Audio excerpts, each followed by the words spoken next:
Bobby, you're in big if you're on. Why? I don't know. Hi. Here we go.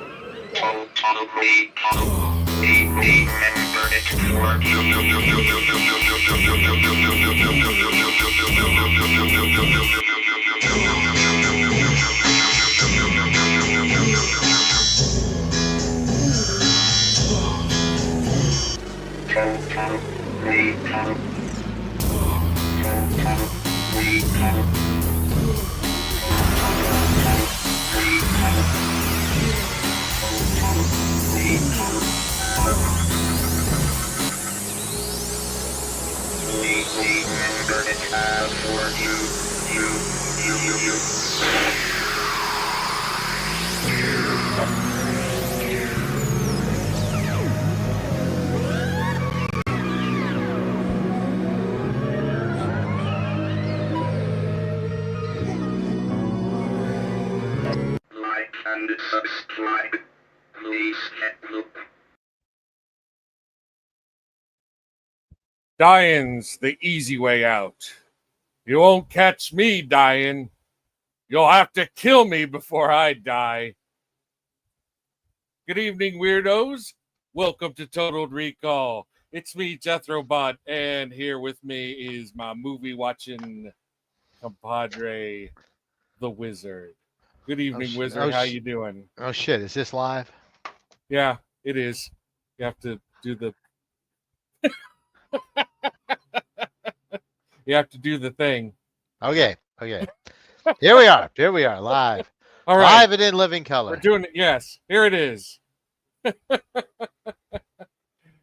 Yes. Well, thank you for bringing that up, Adam. Unfortunately, we will not be having Gravy on our panel tonight. But Gravy. Yeah. But as the opening credits showed, we are going to have the return of Jess.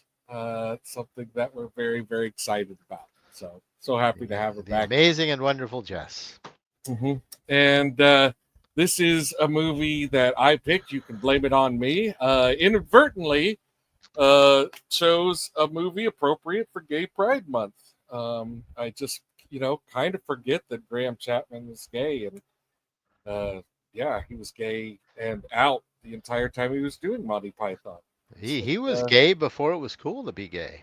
Yeah, he was out before a lot of people were out, and he had the same husband the entire time, like from 1972 or something like that.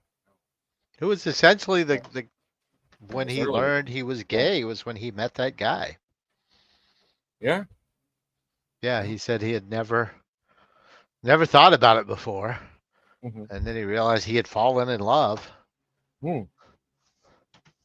It's awesome. And they were lifelong partners. Yeah. Well, and he was a gay rights advocate. In fact, that's why he insisted on portraying God in Meaning of Life. It's because he was mad at Christians for stopping gay marriage. And who can blame him? Mad at the English government. Well, I know what it was like the first time Graham Chapman played Dungeons and Dragons.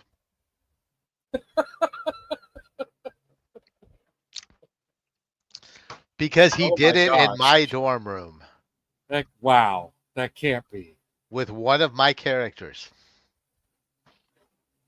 True story. That's amazing.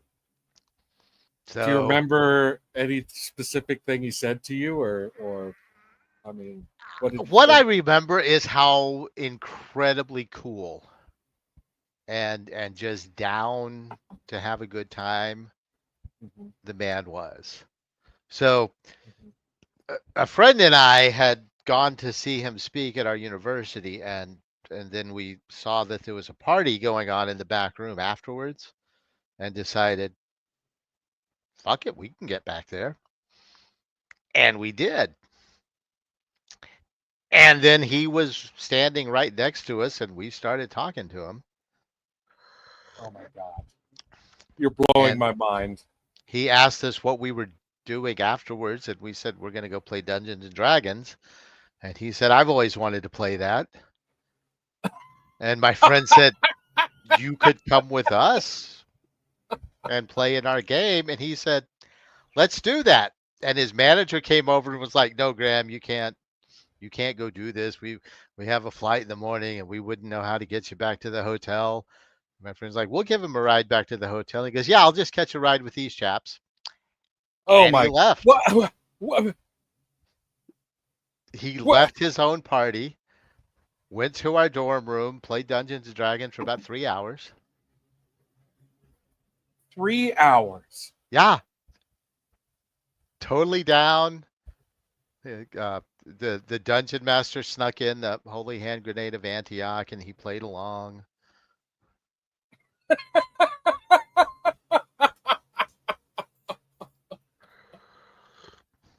That's amazing. And we Yeah. just had a fun time. Yeah. Like he was pretty much any other dude, except, dropping in weird little Easter eggs of sorts. And you didn't bring this up once while we watched the movie. Nah, I thought I'd say No, that. you've been sitting on this. Damn. So the moral of the story, kids, sneak into parties. Don't be afraid to ask somebody to do something stupid, because sometimes they will. Mm-hmm.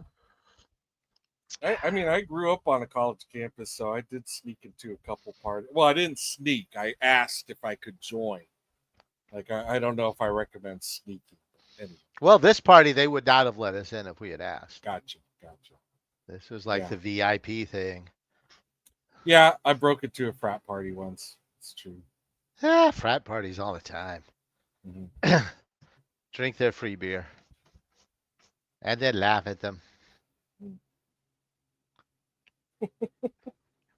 I wish, Eraserhead. I wish.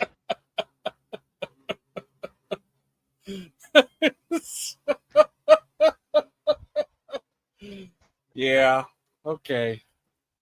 Well, I will I'll look forward to when David Bowie pops up in this film.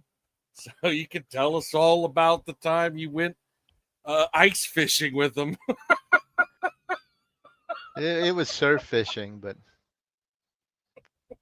no, I never got to meet David Bowie. Okay, well, while I still kind of try and get over that great revelation there, I will say that this is a movie that I did not realize how thoroughly was tattooed in the back of my head, which is always a kind of an odd experience when you discover that you actually know a film much better than you thought you did, where it just all the point, like it was like I didn't know what was going to happen 10 or 15 minutes into the movie, but I knew what was about to happen like within the next minute or two. So yeah, but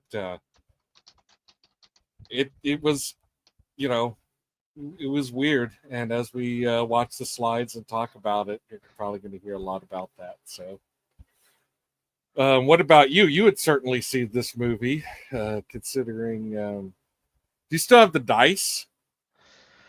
I wish he had signed my Dungeon Master's guide, and I don't know what happened to any of it. It's all gone, but it lives on in my memory. Yep. No, I am pretty sure we saw this in the theater, because it was right around that year. Like, this was the same year I played D&D with him. Okay. And I think we saw that in the theater, and I saw it on HBO at least a couple of times after that.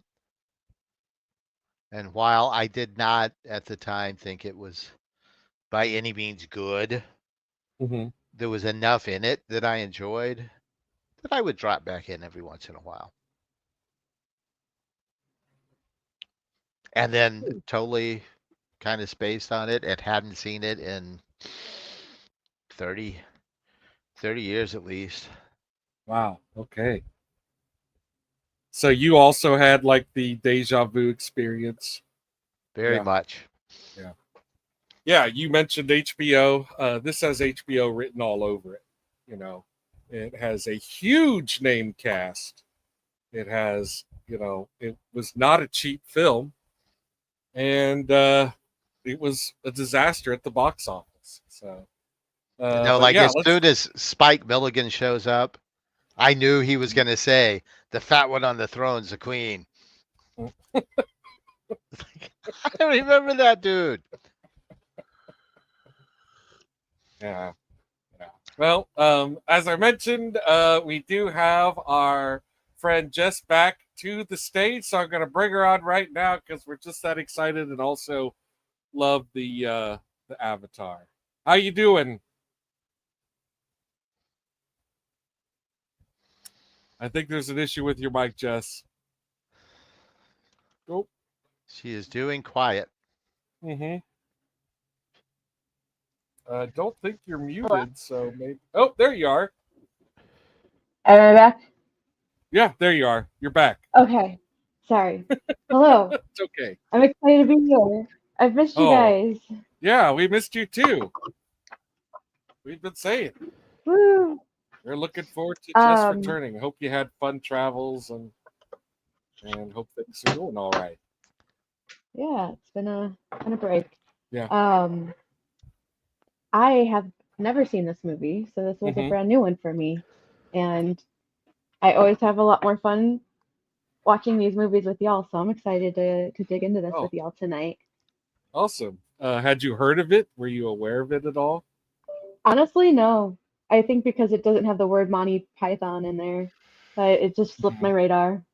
Yeah. But yeah, this is a brand new one for me. Yeah, it's only one half of Monty Python. Yeah. And two of them are kind of embarrassed to be there. Yeah, they don't speak highly of it. It's true, and we'll certainly talk about that. All right. Well, let's keep the ball rolling with the panelists here, and bring out Beard of Pumpkinhead, who is sporting also a very delightful avatar. Hello. Hello. Hi. I don't know how to. Hi. Like, I feel like the wizard busts out with this story, and then I'm like, what does anyone else even say? One time I saw Maury Povich at the airport. I only have a David Bowie story, like, through someone else. Uh-huh. I took a class with a professor who had a David Bowie story. That was as close as I got. Yeah. Oh, that's interesting. Yeah. My high school acting teacher was Philip Seymour Hoffman's roommate in college. Wow. Yeah. Teachers. Crazy. I had a high school science teacher who once saw Miles Davis urinate on stage. Wow. Whoa. Yeah. I guess he used to do that stuff sometimes. I mean, when you gotta man. go. What a time. Yeah. It's a jazz Fergie thing. did it. Yeah. So Pumpkinhead, had you ever heard of Yellowbeard? Did you know Nope, anything haven't about seen this? it, hadn't heard of it, didn't know anything about it. Nothing. Total Correct. mystery. Okay. And no impressions going in. All right. Well, That's right. Okay. Well, then let's just go ahead and keep bringing people out. Boom. We got Babs. Welcome back to the show, Babs. Always wonderful to have you. Hi. I Always once great waited to- Justin Hoffman at Disneyland, and he was a dick. Oh. I mean, if we're swapping celebrity stories, here we go. Dude, your I have Molly no Ringwald, problem Molly believing that. Ringwald story blew me away, man. I love your Molly Oh Ringwald. my god. Yes, Molly Ringwald. I played with her as a kid, before she was ever famous, and because she lived in Sacramento and I lived in Sacramento at the time, and she wouldn't let me play with her light bright. kind of a selfish bitch a little bit. Yeah. What a bitch. Yeah. Yeah. Thanks, Molly. That's a good story. I didn't even know it was Molly Ringwald until we had rented 16 Candles and I was watching it with my mom, and she goes, "Oh, that's the girl that you played with when we go over to the blind guy's house." Because my parents knew Molly Ringwald's dad, who he was a blind musician, a jazz musician, and he had a club in Sacramento. My dad did his dry cleaning, and so we had gone over there for a dinner party or something like that, and I didn't even know it until my mom caught it. So I'd asked if her dad ever saw Miles Davis piss on the stage, but yeah. But I kind of know the answer. No. She did see Louis Armstrong in Las Vegas. I don't know if that counts. At a black jazz club. He probably urinated at some point. Probably. Hello, common people, and good night. Okay. Hi, Common. Sweet dreams. You're going to stay for a while, though. Yeah. So right? I'm sorry. Hang. Yeah. I got distracted. Babs, did you already say whether or not you'd seen this movie prior to? I had never seen this movie, and when you said we were going to watch it, I was super excited because I looked at the cast and I was like, oh my god, there's 2/3 of Monty Python in here. There's Cheech and Chong in here. Cheech and Chong, yeah. There's the bulk of the cast of Young Frankenstein in this. Yes. Oh my god, this is going to be awesome.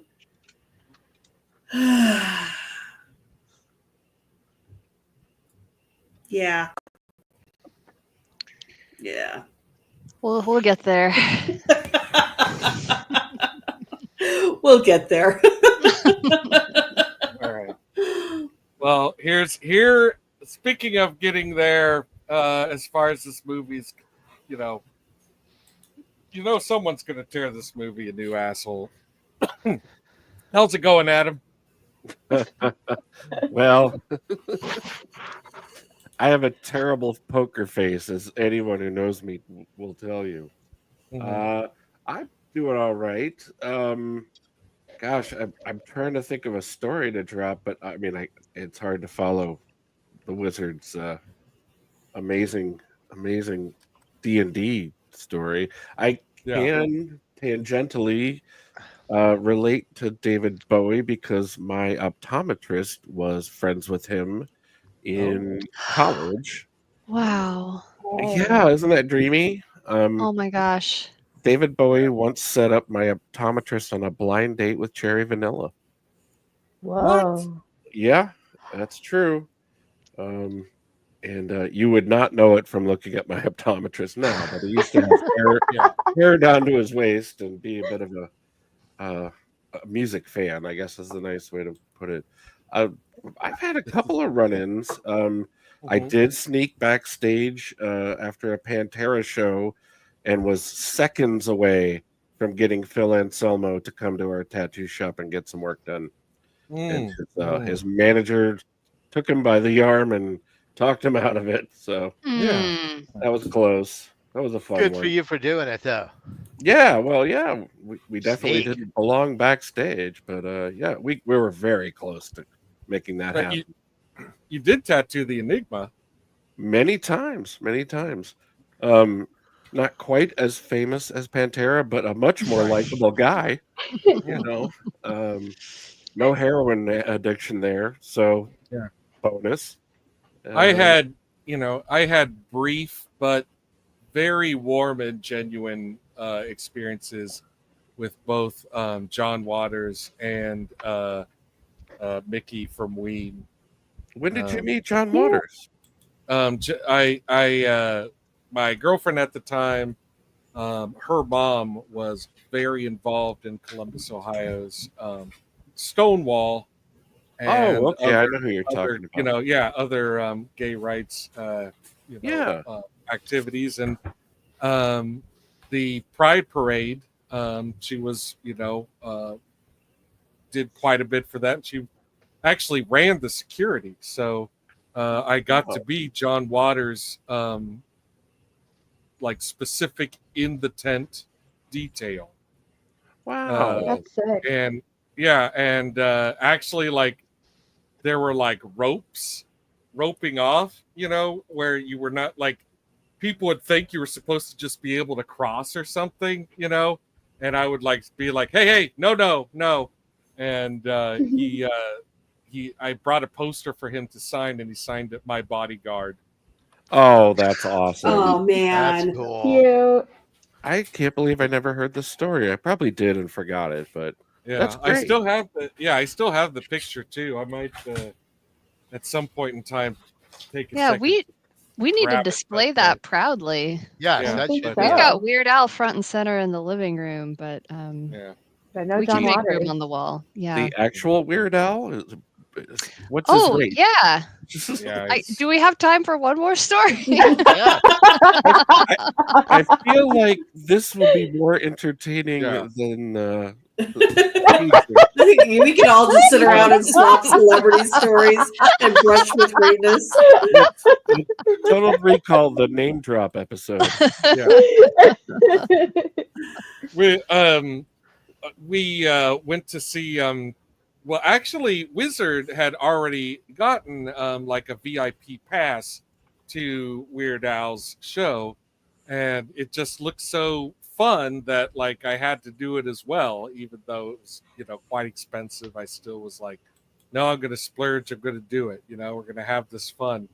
And I just happened to have bought like the first 2 tickets somehow, like I just There was got no line. first in line. Yeah, I just got in first in line, and those were the tickets they sold me. And so we were we were 1 and 2, in the or not 1 and 2, but like we were the very center of the row. And there were these steps that Weird Al uses to get down onto the floor, and he usually does a whole bunch of stuff with the folks in VIP. It's a lot of fun. And so the steps are right in front of us, and there's one that goes to the left, one that goes to the right. So all night long, he's going this way, he's going that way. We're just staring at the steps. And it's like, man, it's still great to see this guy and this show this close. And it's been really a wonderful experience. But I am feeling a little salty about this steps issue. Like I was hoping that at some point in time, Weird Al would be getting up in my face, like, come on. And then during the last, where he's doing like his Star Wars, the whole Star Wars saga, because he has like 3 or 4 Star Wars songs, and he ends with Yoda, and he's like doing multiple refrains of Yoda, a parody of Lola, so it's Yoda. Yo, Yoda. And he's like, these people over here, these people over there. And he's like, and now just this guy. And he shoves the mic in my face. So I got to go, Yoda. Yoda. And people Dreams loved it. can come true. That's Yeah. what can happen Yeah. to you. And there is video evidence. I've seen There's video evidence of it. I don't have it downloaded, I don't think. So I'd have to do some digging, and we're live. Come on. That's a good one. So yeah, but yeah, it's oh yeah, the guy sitting next to us got it all on camera. So Yeah. And I downloaded it so that when I keep getting these notifications that Facebook is going to take down everyone's videos, but I got it. It's on our shared Google Drive. Hell yeah. If you want to see it there, send me a request and I'll share it with you. Good job. if you haven't Yay. downloaded on your computer already, you could probably just hit present there at the bottom and upload it. Watch that music copyright. Yeah. Oh well. Yeah, I suppose. Yeah, that could be dangerous. All right, we'll do it at the end of the show. Yeah, then we can all about our other brushes with greatness, I think. Yeah. Okay. Well, anyway, let's bring this movie out. Speaking of greatness, here we Speaking go. of greatness, This movie is loaded with greatness. It Potential. also, yeah. Graham Chapman's really good friends with Keith Moon, famous drummer Keith Moon, and Keith, like, you know, who has a lot of money, wants to make an adventure film starring him, you know. And Chapman thinks to make it a pirate movie because he feels like Keith Moon's life is, you know, that of an outlaw. Oh yeah, and also trigger warning. There is a shit ton of assault jokes in this movie. Oh It's my very God. piratey. Yeah. Ugh. It just goes on and on and on. So Pirates equal rape. yep. So this is the first time you are seeing this boat. It will appear as 3 different boats in this film. It's originally built for Mutiny on the Bounty, the 1960s version. Yeah, right now it's a Spanish boat, but pretty soon it's going to be Edith, the pirate boat, as well as the British boat. And so at some point it'll be having cannon fire with itself. Look forward to that. And we I have really Cheech like- and Chong as Spanish conquistadores, Mhm. I guess. I Yeah. will say that I was pleased to see that. Yeah. Mm-hmm. Cheech's Sorry, constant- wizard. His constant riffs on your excellence Mm-hmm. throughout the movie just get worse and worse. I did Yeah. appreciate that. Yeah. Yeah, eventually they just become straight insults. Would you say he had a plethora of? Ooh, Never- okay, never mind. vocabulary. Never mind. Yeah. I'm sorry, Chong. Chong is just doing a lisp of his regular voice because he cannot do a Spanish or Mexican accent. And you got to know that if he's been working with Cheech, you know, for well over 10 years at this Yeah. point, You he can't knows make it. he knows he can't play Spanish. He knows it. So It sounds he like just did the Barcelona lisp kind of. Mexican Americans like to plunder treasure. it sounds like Daffy Duck. I am the richest man in the world. I am the richest man in the world.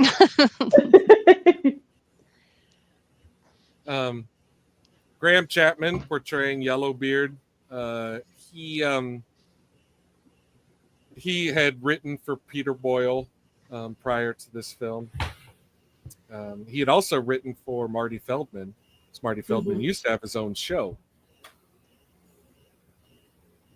And he was on several other TV shows. Anytime you want to talk about Marty Feldman, there's lots of great stuff to say about him. But I have a vague memory of a Marty Feldman show. Was it called the Marty Feldman Show? I had Marty Feldman in the name, but I don't think it was. I think it was called something a little. No, he had one show that I believe was the Marty Feldman Show, and then he had the other one that Graham Chapman wrote for quite a bit, which I cannot remember the name of off the top of my head. I think Was it the The last 1948 show. Yes. Yeah, at last the 1948 show. Yeah. So Huh. that was the name of the show pre Monty Python that Graham Chapman and Marty Feldman are working together on. Marty Feldman rose as an actor simultaneous to a writer. You know, like he was doing a lot of writing for successful television. And then he was also doing acting, you know, like both with and outside of his writing. And he eventually directed 2 films.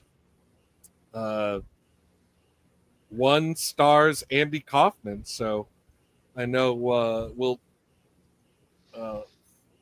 know what Adam thinks of that movie real quick because he is a huge Andy Kaufman completist.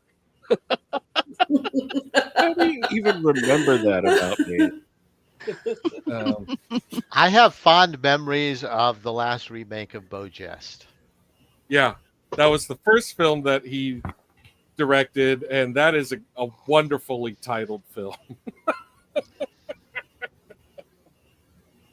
If anyone's wondering, he had a thyroid condition, which caused a specific condition that affects his eyes, so that his pupils do point different directions, and also protrude from their sockets more than what is natural. So, or normal, I should say, because there's obviously nothing unnatural about a thyroid issue making your eyes pop out.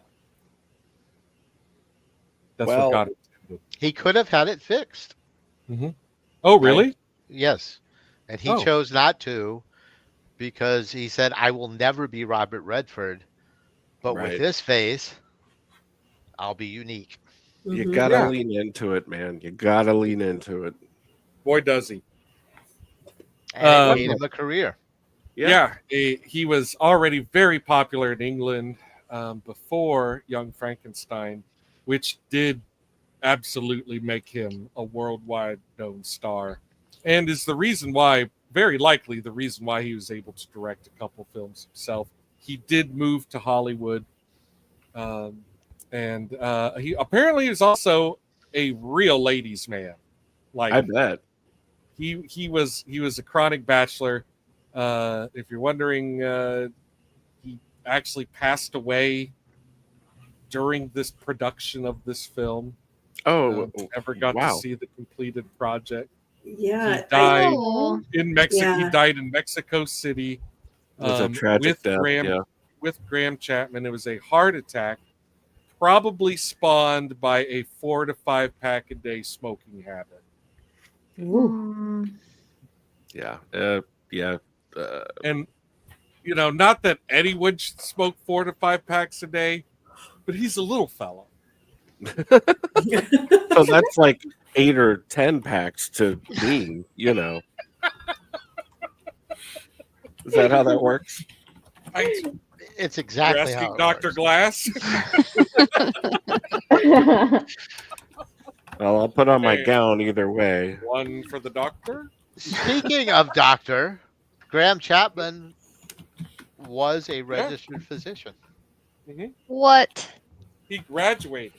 He got a medical PhD. Wow. Wow. He didn't really want it. Yeah. Wow. He Apparently not. He was stoked to know that students of his alma mater loved Monty Python. Like, that delighted him. Well, so we sure do have a great cast building up, don't we? Oh my Yeah. goodness. It feels like something hilarious is about to happen. Uh-huh. And a this very is lesser Peter known. Cook, and pretty soon he's going to be joined by James Mason, right? Am I getting those names right? Yes. Yeah, okay, cool. But a lesser known chap who to me is my favorite part, Nigel Planer, the guy playing the assistant to Eric Idle. Mm-hmm. Hmm. What would we know him from? The young ones. Mm-hmm. He was Nigel. Neil. Oh, Neil. Yeah. Neil. He was Neil. Yeah. Wow. The hits just keep coming. This thing is a gold mine. Right. It was at one time like kind of billed as, the most comedic talent since a mad world. Mhm. And if you've ever seen the shot almost at the same time, totally not related to each other, but it's very much like Spinal Tap, called Bad News. And he is one of the guitar players in the fake band in Bad News. I don't know it. I don't either. If you like that kind of thing, it's a British version, but very similar to Spinal Tap, heavy metal band. Are they pretending to be Americans in this one, or No, not at all. They're Seems fair. also pretending to be much less famous than Spinal Tap. I mean, I'm a huge Spinal Tap fan. huge. It's 3 of the guys from The Young Ones. Oh, okay. The guy that I'm plays look- Mike is not in it. I'm looking it up right now. But definitely Nigel Planer is in it. Rick is in it, and God, I can't remember the actor who plays Who's Vivian. playing the Queen? Is Oh, it's Bill. hang on. Peter Bull. Yeah, Peter Bull. yeah. Who wow, was it's got the Peter Russian? Bull and Peter Boyle and Peter Yeah. Cook. Wow. He was the Russian.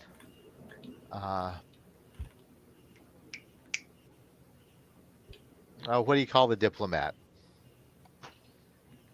In Ambassador?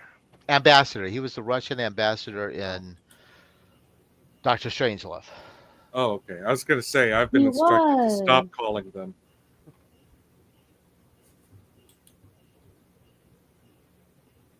Wow, I am having a terrible time finding a listing for Bad News. What year was it made?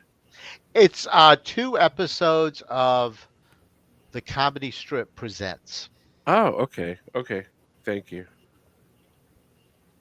Because everything but that is coming up, including all of the Bad News Bears. Oh. Yep. And I'm just going to go ahead and veto that from the show right now. And the boy who cried bitch. You don't want to talk about Mr. Buttermaker? I love the original Bad News Bears. We, not too long ago, went through the Bad News Bears Go to Japan. And it Oh, was man. one of the most painful things I have ever sat through. It was so bad. Like you're thinking in your head, Tony Curtis, how bad could it? Oh, I saw it in the theater. I fully remember how awful. How they got what's his name back is just beyond me. No. Jackie Earl Haley. Yeah. I always get stuck on his name. So we're not talking about Yellowbeard. And We really are. By design. So, if anyone's wondering, Yellowbeard had some flaming rope in his hair, which apparently is a real thing that the real Blackbeard pirate did. Supposedly, yeah, fuses. Yeah, fuses. Cool. That sounds very impressive. it strikes terror in the heart of audience viewers. Yeah. And John Cleese is playing Blind Pew, and that is based on a character in a famous pirate story that I didn't care to write down for this. Treasure Island. Thank you. And he was also John Cleese was also the only guy who knew going into it how shitty this script was. Like no one else. I watched this completely useless behind the scenes featurette that they made for NBC. They really wanted to sell this to American audiences. In fact, Graham Chapman, right after Monty Python is no longer on the air, and they're switching over to Strictly Films, he moves to Hollywood himself. And he tries to, break it into American comedy. Probably because that's really where the money's at, I would imagine. And, So this is not how you do that. Right. Well, this was, his attempt. He's playing the character that Keith Moon was supposed to play. If Keith Moon hadn't died, this probably would have been an even sloppier, weirder movie. Okay.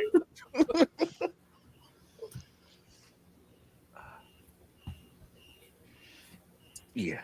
And I have no idea why. Like, anytime they reference,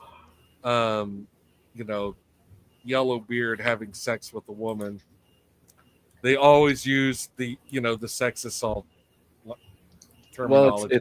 Well, there is no consent in this film. Yeah, and it's never like It's never funny. I don't understand what the why. Like, I mean, I get it. That's what pirates do. They're probably just leaning into it because it's. Although Madeline Kahn's character does not look. Yeah, at it that way. I was just going to say, except for Madeline Kahn, Yeah, she early They're on, just having a cuddle. yeah. Mhm. Yeah.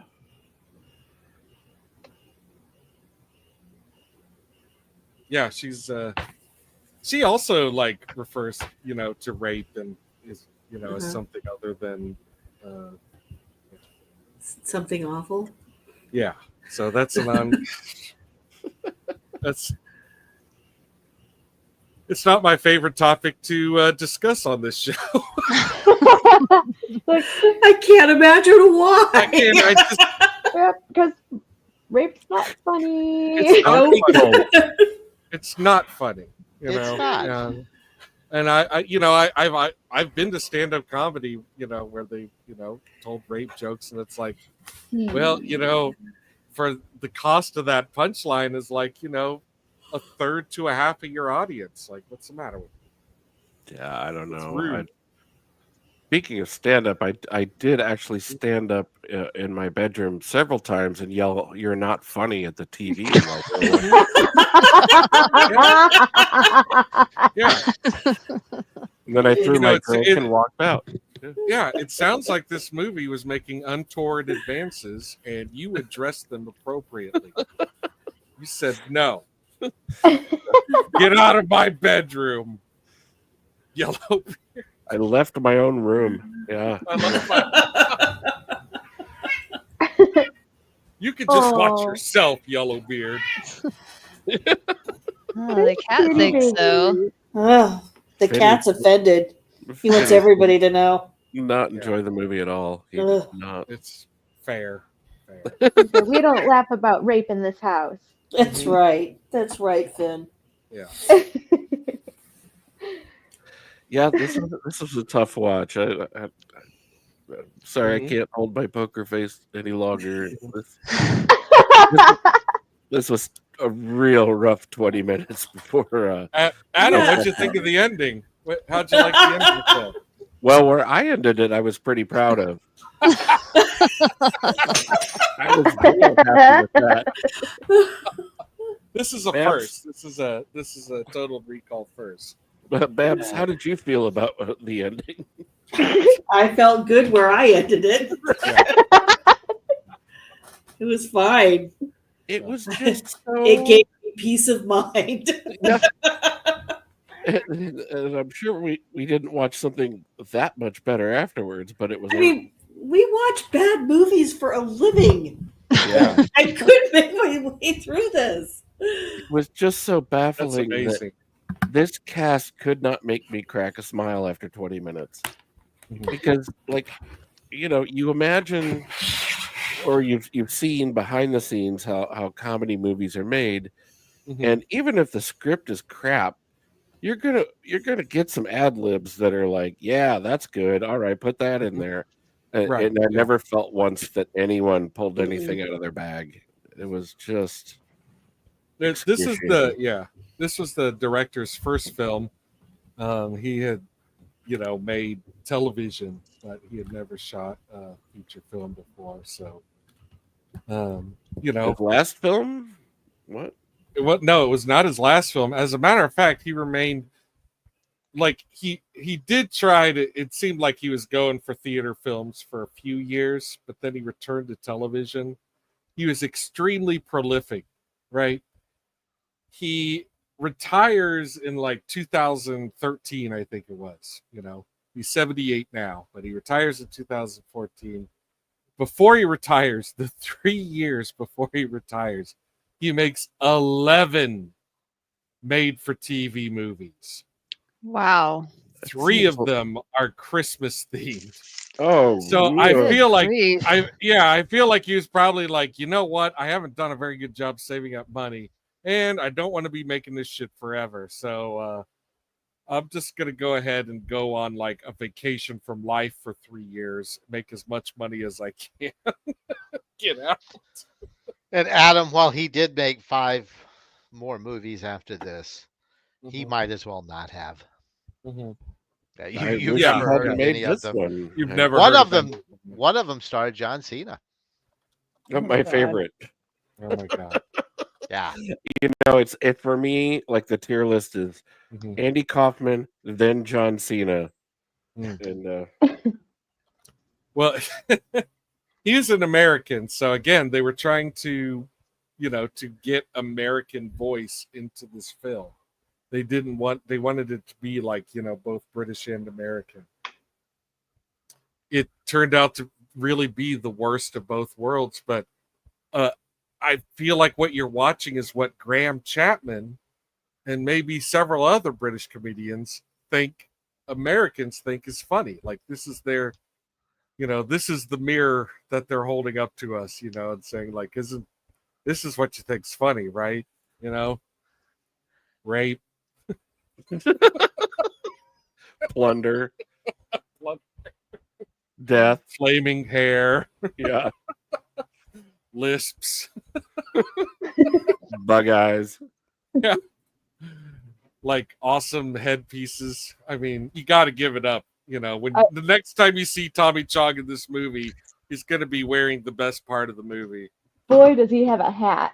Yeah, boy, does he have a hat. Can't save the movie, but it was a fun moment anytime he's on screen in that thing. So yeah, I mean,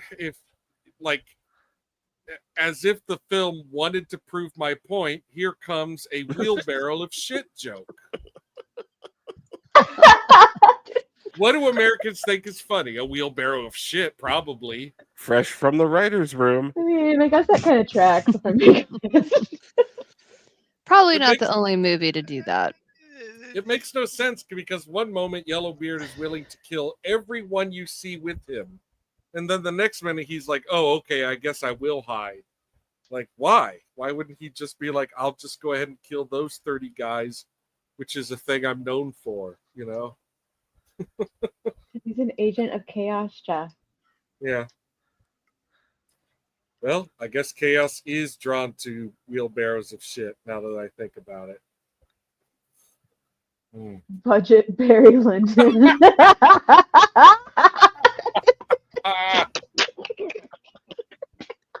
It's like not even the HEB brand. This is like the Hill County Fair. Yeah. Honestly, Barry I would rather Lyndon. watch this than watch Barry Lyndon again. What? That's Wow. crazy. Wow. It's Oh, Barry dude. Lyndon is beautiful. Mhm. I will say it looks amazing. You just hate Barry so much you can't watch it, right? Ryan O'Neal. Oh, I and mean, what's that her tracks. so He is boring. awful. Madeline Kahn. Boring. Also, I love Paper Moon. I had no interest in it. I Wow. disagree. Just could not stay awake.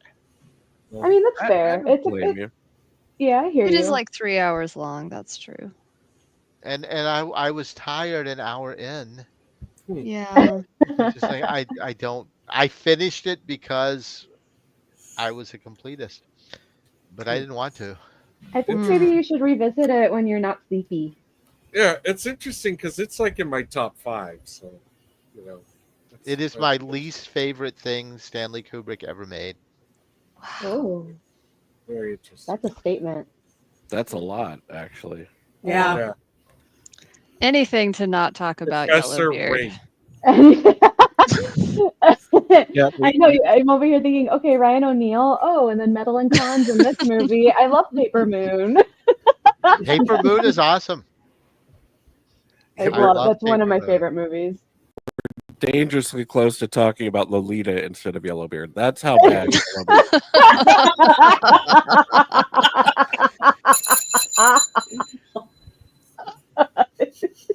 I had forgotten that Kubrick even did Lolita because I only ever think of the newer one. But Oh, Jeremy Part of Irons. his Come relationship on. with Peter Sellers. Ugh, gross. Ugh. No don't bad know. star. I mean, I'm not gonna defend, Stanley Kubrick. So, I don't. but think if you're wondering, it's The Shining. Talk about The Shining. It's my favorite Kubrick. I think it's probably his best film. It's not my favorite. I really like that Clockwork. one. What is it called? Paths of Glory. Paths of Oh. Glory is amazing.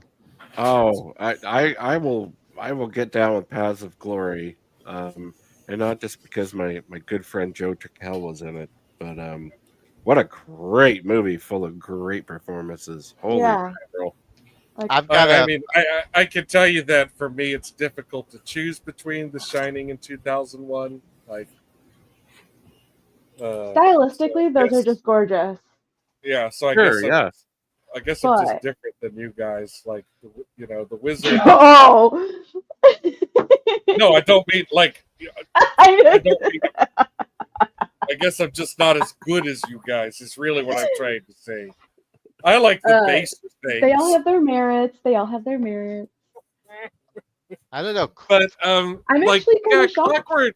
Yeah, Clockwork like annoyed. I liked it a lot different times of my life, but I really don't like it anymore. I just can't really. I think I'm done watching it. Same. Yeah, Oh. I never want to watch that movie again. Same. It's funny that you say that because we just did a show Yeah. about this topic. Yeah, good movies, good directors that you just can't watch anymore. Yeah. You appreciate the art and the talent, but no, thank you. No, thank Yeah. you. Well, I would definitely rewatch Eyes Wide Shut because I actually never have. I saw it in the theater once, and that's it. I've never actually seen it again. So, Yeah, I've And- only seen that one once. and I thought it was Chance rad. was Like enough. It was rad. I thought Nicole Kidman was amazing. I'm not that wild about Tom Cruise, but Nicole Kidman was like, she acted circles around her at the time husband. Like Oh yeah. she fucking kicked his ass in that movie. I think one of my favorite images of all time is that paparazzi photo of her leaving the courthouse after divorcing him. Mm-hmm. And she's She like the relief on her face. punching the It's so air. great. Yes. She looks free. She visually looks liberated. Mm-hmm. And Strange Love is probably my number 2. Here, Yeah. let's not miss one of the best jokes in the entire movie. Yes. Yes. Yellowbeard. Oh yeah, They I chortled at introduced this. Yeah, they introduced the idea of flower girls selling fresh flowers, and then they introduce the shit girl who is selling balls of shit. Uh-huh. That's a good poop joke. Yeah, it's good. And if you don't buy it, I mean, that's I'm not buying her shit. if you don't buy it, she throws it in your face. Yeah, she's extorting. She's extorting you. The whole thing is that she's extorting you for money. If you do not buy her shit pie, she will throw it in your face. Yeah. Clever. And girl. then to cap everything off, the grown-up throws her into a cellar, which I mean, violence towards hilarious. children in a movie, like cherry on top of that little joke. Yeah.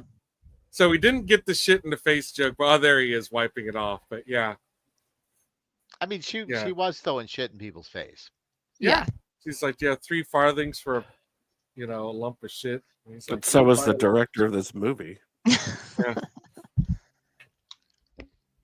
Well, if you're a fan of Christmas films, he's a name in your house. I think I would convert before I watched one of his Christmas movies.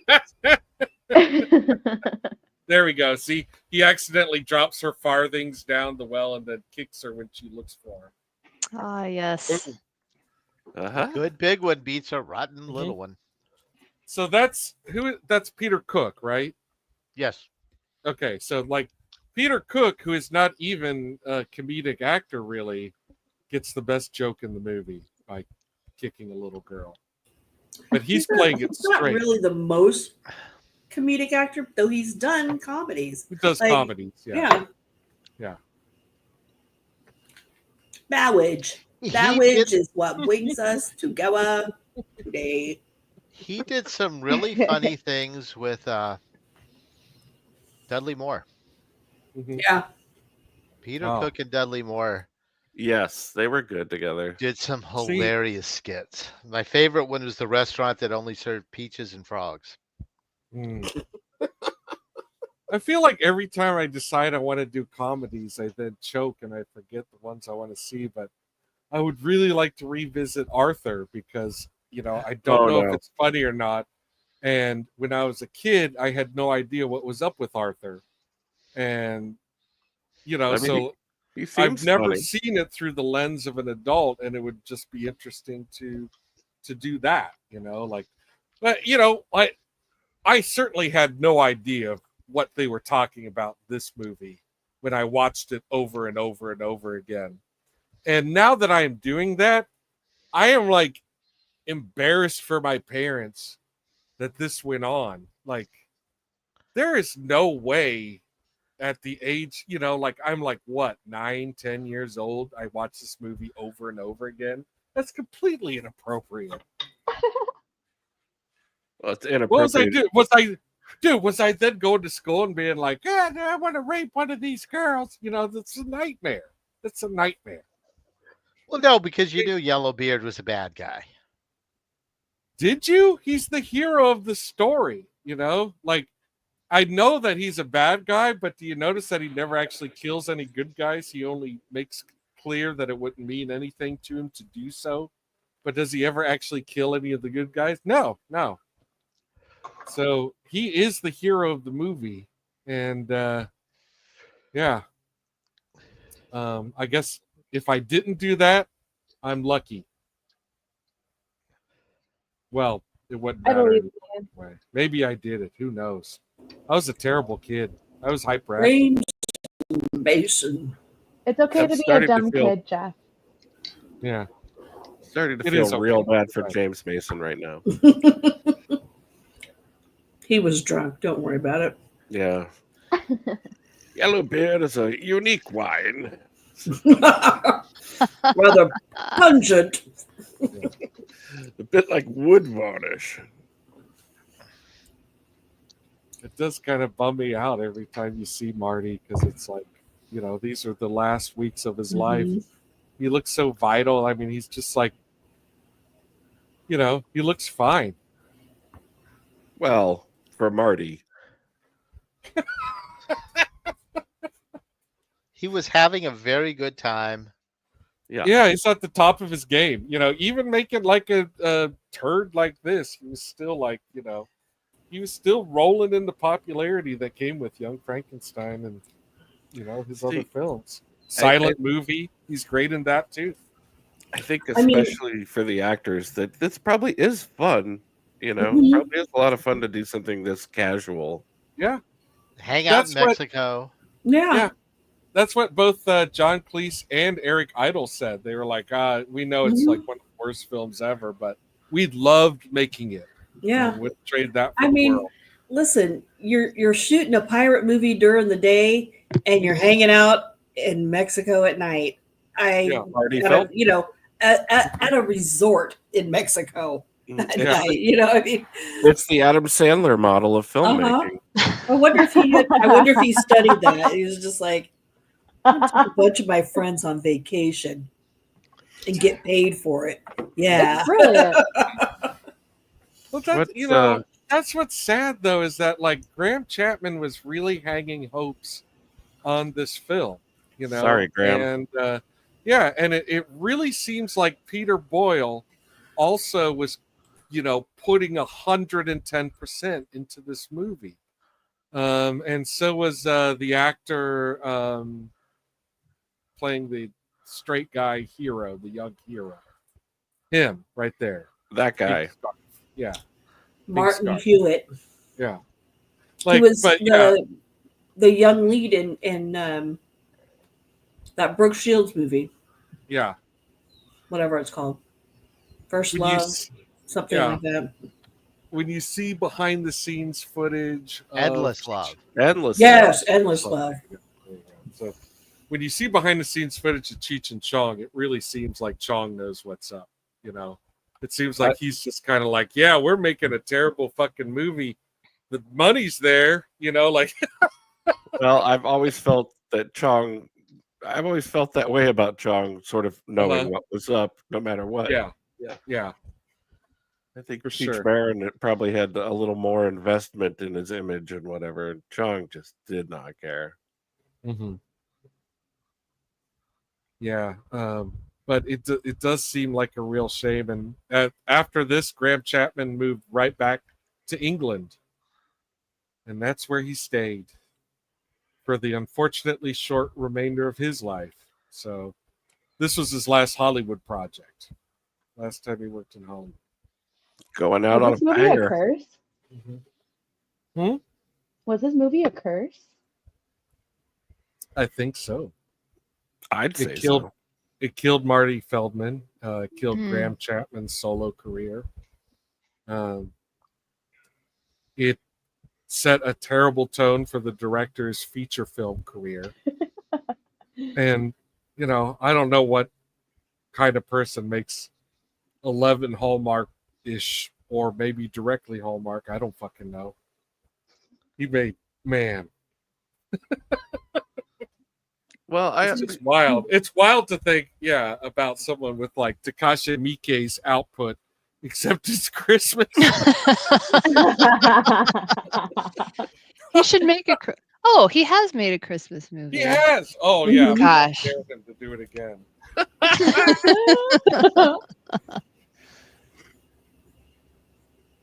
They just announced another Scrooge movie. What? Oh boy. Yeah. A remake? Why? Well, they're all remakes. I forget who's in it. Okay. Fine. I guess technically you're right. A Christmas Carol. That's what it's called. There's 100 of them. They should have stopped at the Muppets. You can't get any better than the Muppets version. Oh. Yeah. No, that's easily the best one. Oh, there's There he David is. Bowie now. There's Here he David is. Bowie. It does sound like David Bowie's main role on the set was to party. Cool. Well, and, yeah. He's the Yeah. musical guest. Yeah, so he lived it up. Yeah. Yeah, Well, I mean, he was on vacation. Yeah, he was just like sitting on a beach, and the crew comes up to him and they're like, "Will you be in our movie?" And he's like, "You know, what else am I doing?" So Yeah, he did. He had just finished Let's Dance Wow. and was taking a break. That's cool. Just strapped a That's on where his back. Philip Jeffries went. He went into this movie. Yeah. Horatio, you might No wonder have he me with didn't that one. return. It's like, well, I can either turn into a teapot or Gasper is sober now, so there's really no telling what will happen with him. I don't know if you saw Vortex, but it was Oof. rough. It was rough. It's great, but it was rough. Yeah. It was not fun. Geez, nobody's ever said that about a Gasper No movie before. No amazing dance numbers. Right. Well, that's the thing is that, he had made Enter the Void. He had made Climax. He was kind of like, finding other ways to be extreme than, obviously what's in Irreversible. But,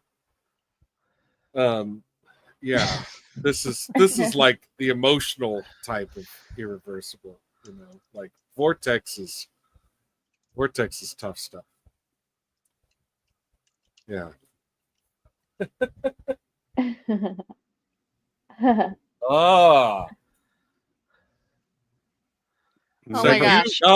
you believe that Jeffries is a 100% Eraserhead. percolator. 100%. You're absolutely. right. You're right. I like that. I like that. Never percolate on a boat. Yeah. Here, let's not. Oh, yeah, let's go back. Sorry. We can, let's. I'm glad that we got a pause on David Bowie. He played the shark. It's a good fin. Well, got to go back to banging him on. Bye. Yeah. Right, so yeah, here the boat is.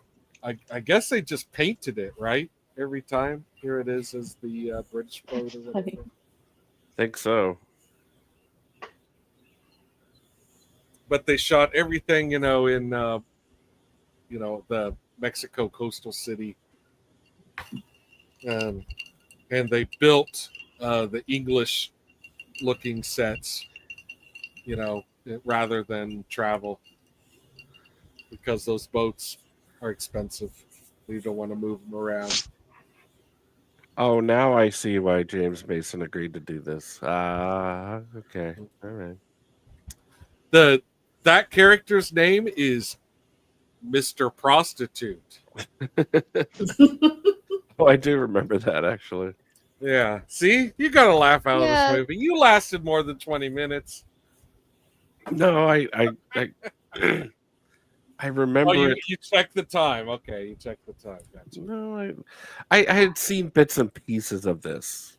Yeah. When I was younger, but Yeah. I'm sure I never sat through the whole thing before. I enjoyed doing this with you guys. That's what gives me a chuckle. Mm-hmm. Mm-hmm. We are funny. We are. We're chuckle worthy. It's hard not to chuckle every time Marty is on. It's difficult to look at him and not chuckle. Because he's always got that look. Mm-hmm. And it's not just his eyes. Yeah. No, he's got a great face in general. He'll throw that smirk on, and I got to laugh. Mm-hmm. Yeah, it's baffling to me with all this talent. Yeah. It is Nothing. baffling. Like, I kept waiting for things to land, Yeah, and they kept not doing it. it's so Yeah. dry. It's like too much talent. Was Well, the cast I too good? And it like, I mean, no. I was reading obviously not. about- I don't know. It's just a horrible script.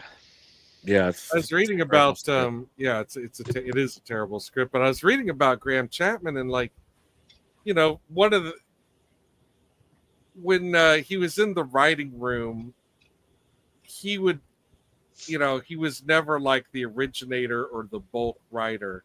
He was always like the guy who would help them take it a step further, make it that much weirder, that much more hysterical.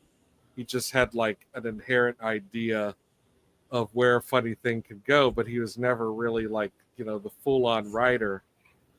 He got, his first paid writing gig because John Cleese got a writing gig and really, wanted him as, a soundboard and partner. So he got them to hire Chapman as well. And that might explain why, even at its very bones, this movie is like, there's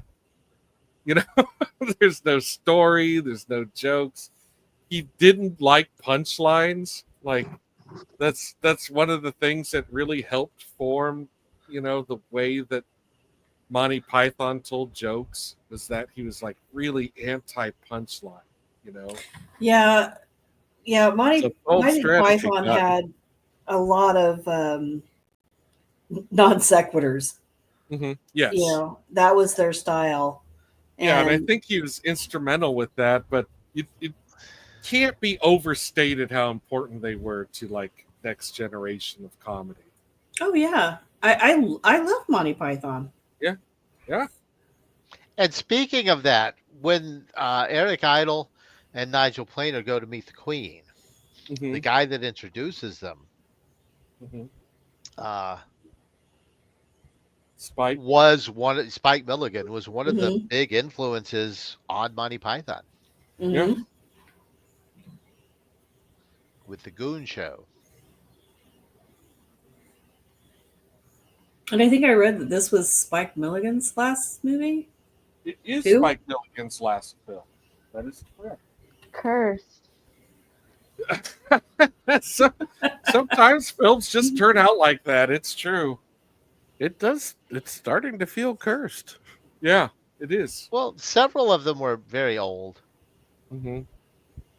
and very sick. Yeah. That's what So the curse many wants of you the, to think. yeah. So many of the jokes are just so cheesy, but it is, again, great anytime that Marty is on screen. Oh yeah, here's the boat's cannon fight with itself.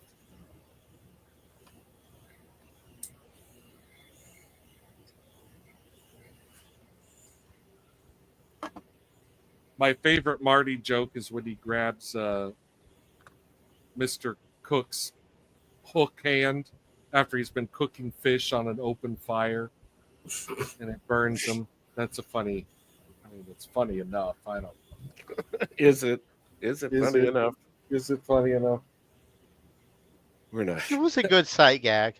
It's funnier than the rest of the movie.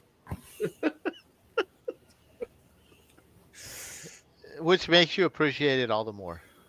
Right. Yeah, I mean, you basically you're watching this movie. You want to laugh. I do. I love to laugh.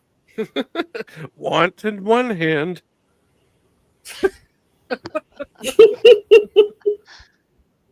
It's also weird that this is like where, Graham Chapman wants to kind of break out into American audiences, but at a point in this film, he seems to like just kind of disappear for a while and just snooze it out, while the, Peter Cook here steals the show.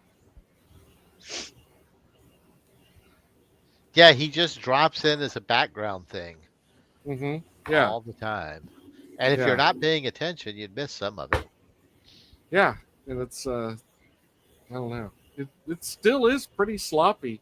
Oh, yeah. The screenplay went through multiple passes too, so you have to assume that what you're seeing is the watered down version. It's probably, I don't know, worse, Yeah, I mean, better, who knows. I don't know if I had any further knowledge of it. I mean, I would say that this movie has studio notes written all over it. Yeah. Like, But they were so far away from the studio. Yeah, I was going to say they would have had to have said something at some point, though, because the budget went a little out of control. And now we have topless ladies, and Here's the hat. and here is the hat. Hello, Excellent girls. hat. Yeah, I want that hat. Where are we going that's to some I bad would wear hat, that Harry. Well, it's a good Halloween costume potential in this movie. Mm-hmm. Yeah, Because I'm thinking like the shark. That's an easy one. Very niche. Film people would like that. Film circle Halloween parties. people would Who are get you- it. Bowie? I'm sure someone would get it. Yeah, someone would get it. I've And this lost hat. track.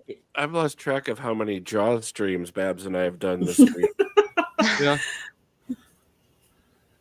We could talk about Jaws.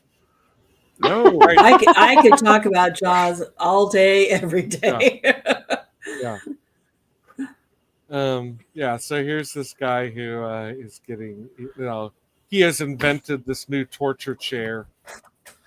It's not called a torture. It's a confession, whatever. The whole idea is like he's a horrible human being who hoards wealth, but everything he does is for the church. He's like Torquemada or something. Yeah. And like, it's really Except a the character church at that- this point just consists of Cheech Chong.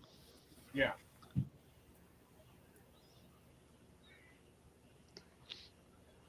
Well, I think that's a fair pot shot to take at the church of this time. Yeah.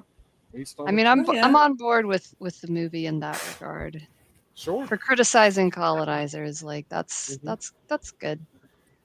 Again, that's something that both Graham trying to Chapman give it and a Marty point. Feldman, did a lot of in their lives. Yeah.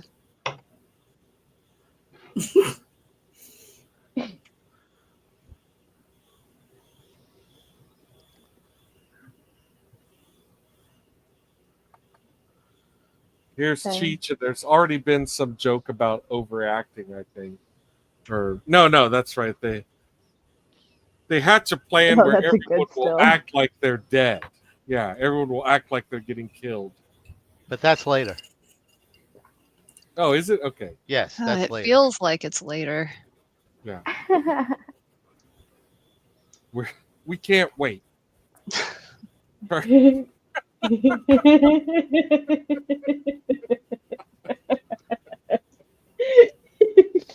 You wait much longer, another cast member is going to die.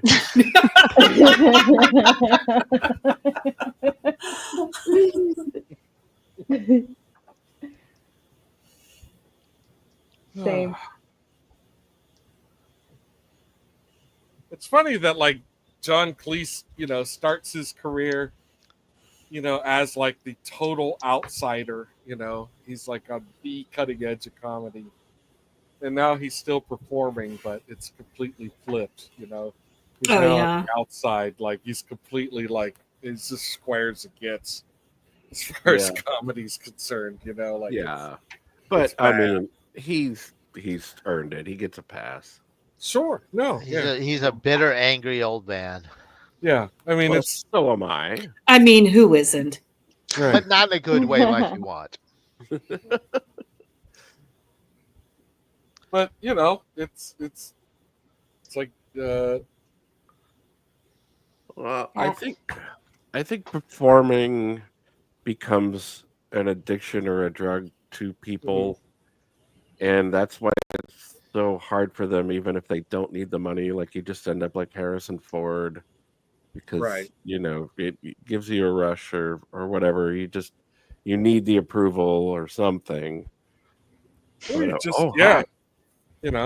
I figure like if you've been making movies for decades, Yeah, like you kind of want to keep making movies just to keep watching the evolution. yeah. Some of it's ego. I think some of it's the high. I don't know. No, I don't like my job, and when I lost it, I really miss doing it. Right.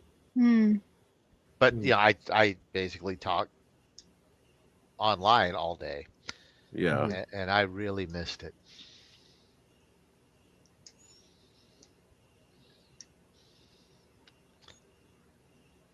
Oh, he's named Captain Moon. Well, that checks out Oh. with Keith Mhm. Moon. There you go. Yep, that's where that comes from.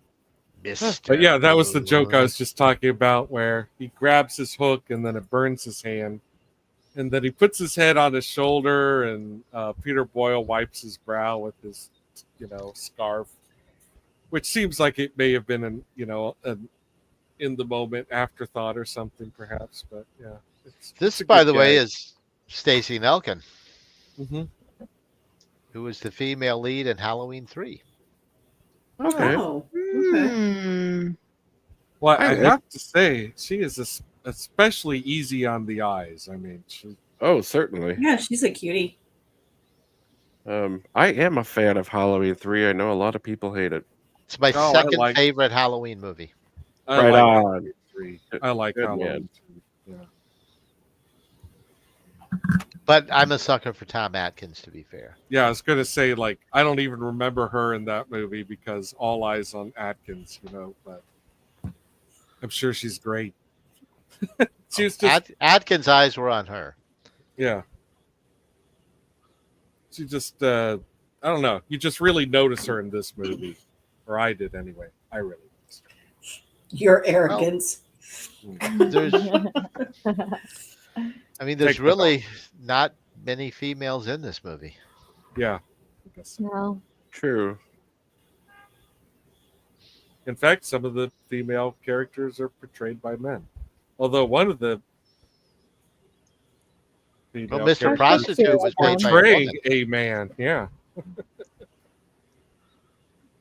And now we have a joke of people, you like, this is the thing where the whole plan is everyone's going to act like they got killed so that they run past them. Then they'll be trapped in the castle and surprised they're not all killed.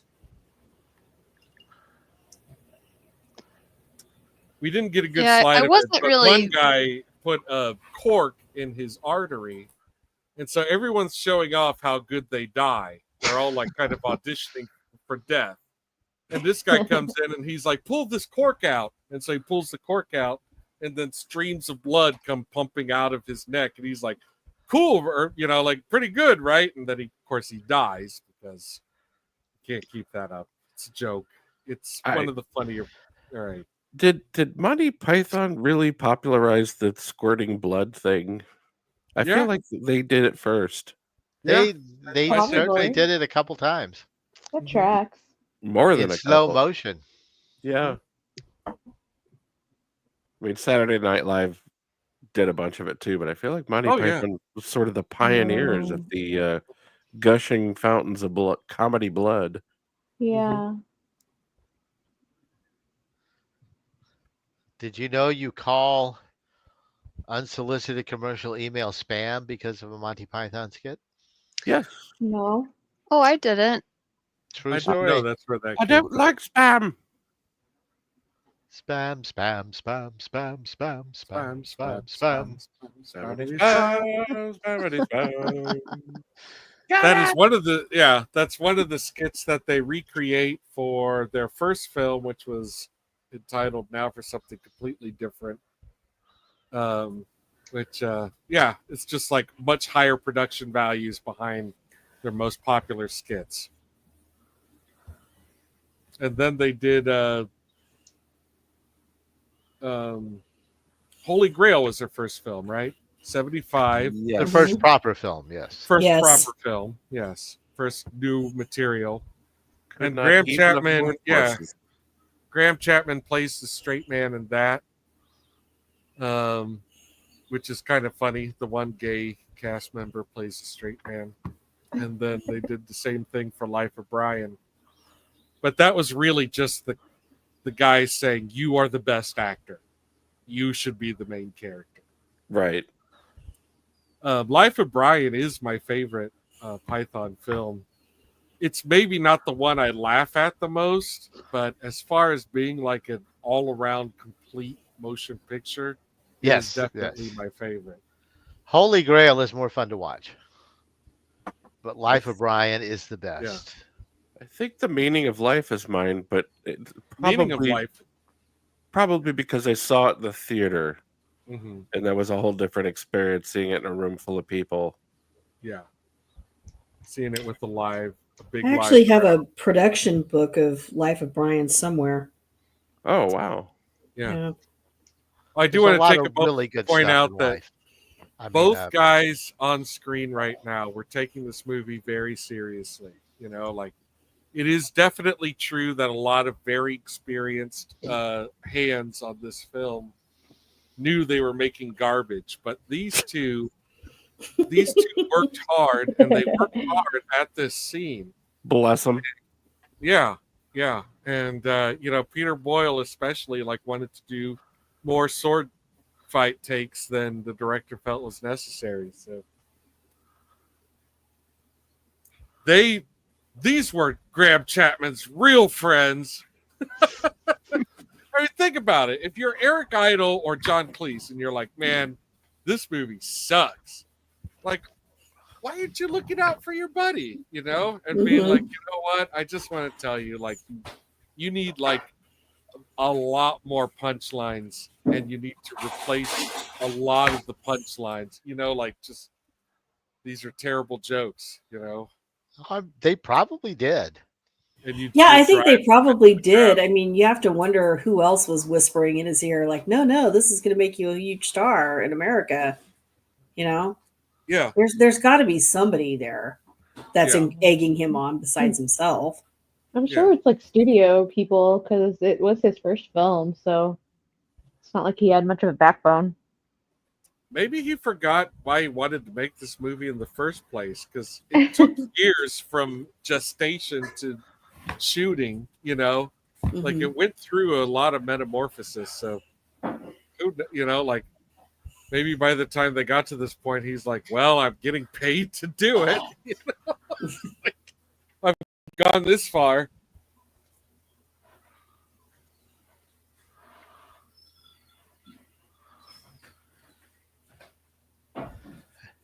And then Dad accidentally stabs Yellowbeard. Yeah. But Yellowbeard is delighted because he's always wanted to be killed by his son. Just like he killed his dad. And I'm assuming sexually assaulted his dad's corpse. What? I didn't write it.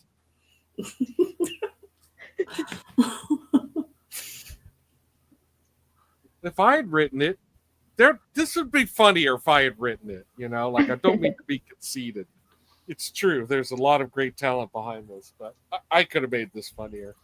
I mean, the bar is on the floor. Yeah. The bar is on the floor. You actually cannot limbo under this film.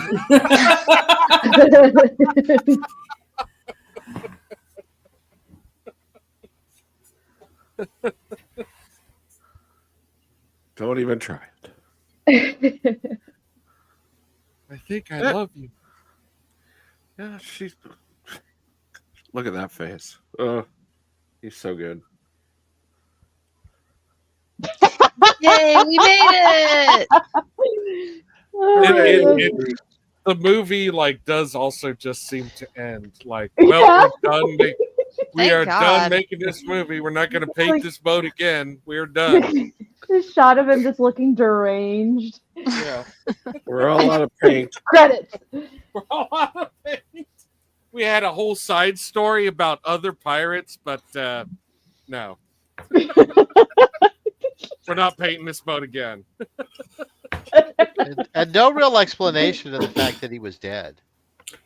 Yeah. It just was and scene. It's fine.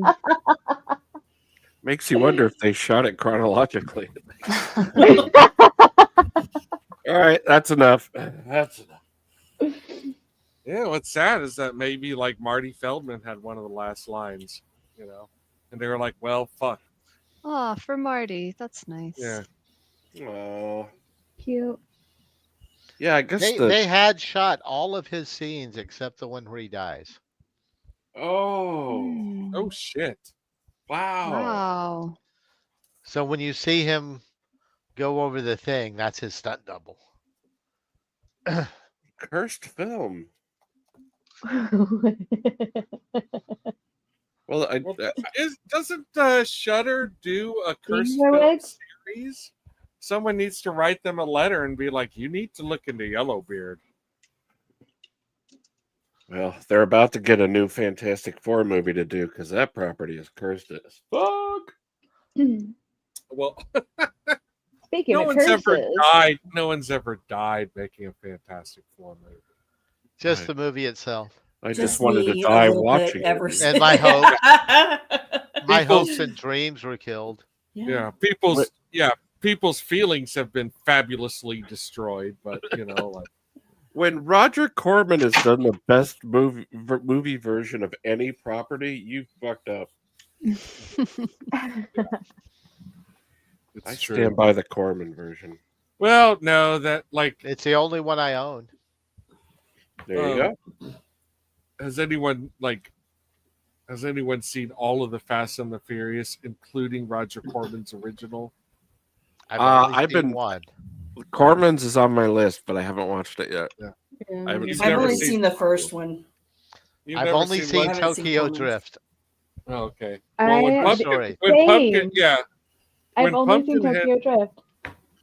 when Pumpkinhead and I are done doing the Predator movies for Recall Watches Them All, maybe we can watch all the Fast, because I have not seen a single one of them. I've seen none of them.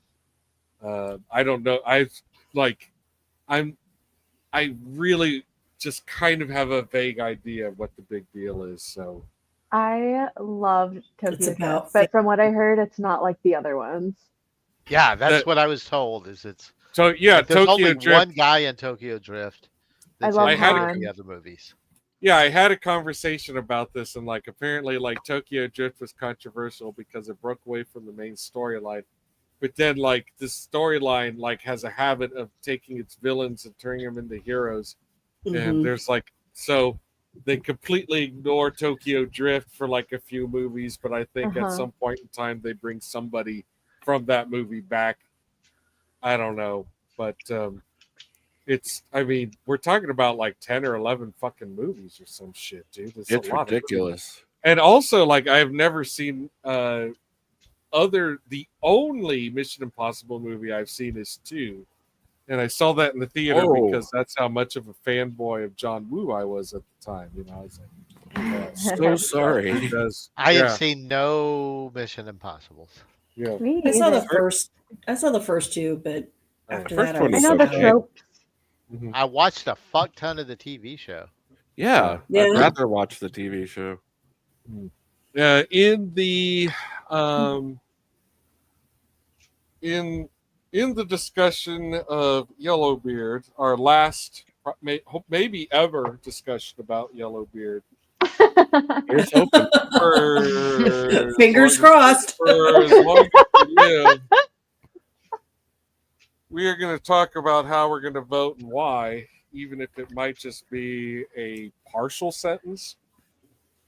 I'm going to, as the person who picked this movie, say that if you have very good memories about this movie, like where I'm coming from, I just knew I had seen it, and then when I watched it, I realized, oh my god, I'd seen this a bunch of times.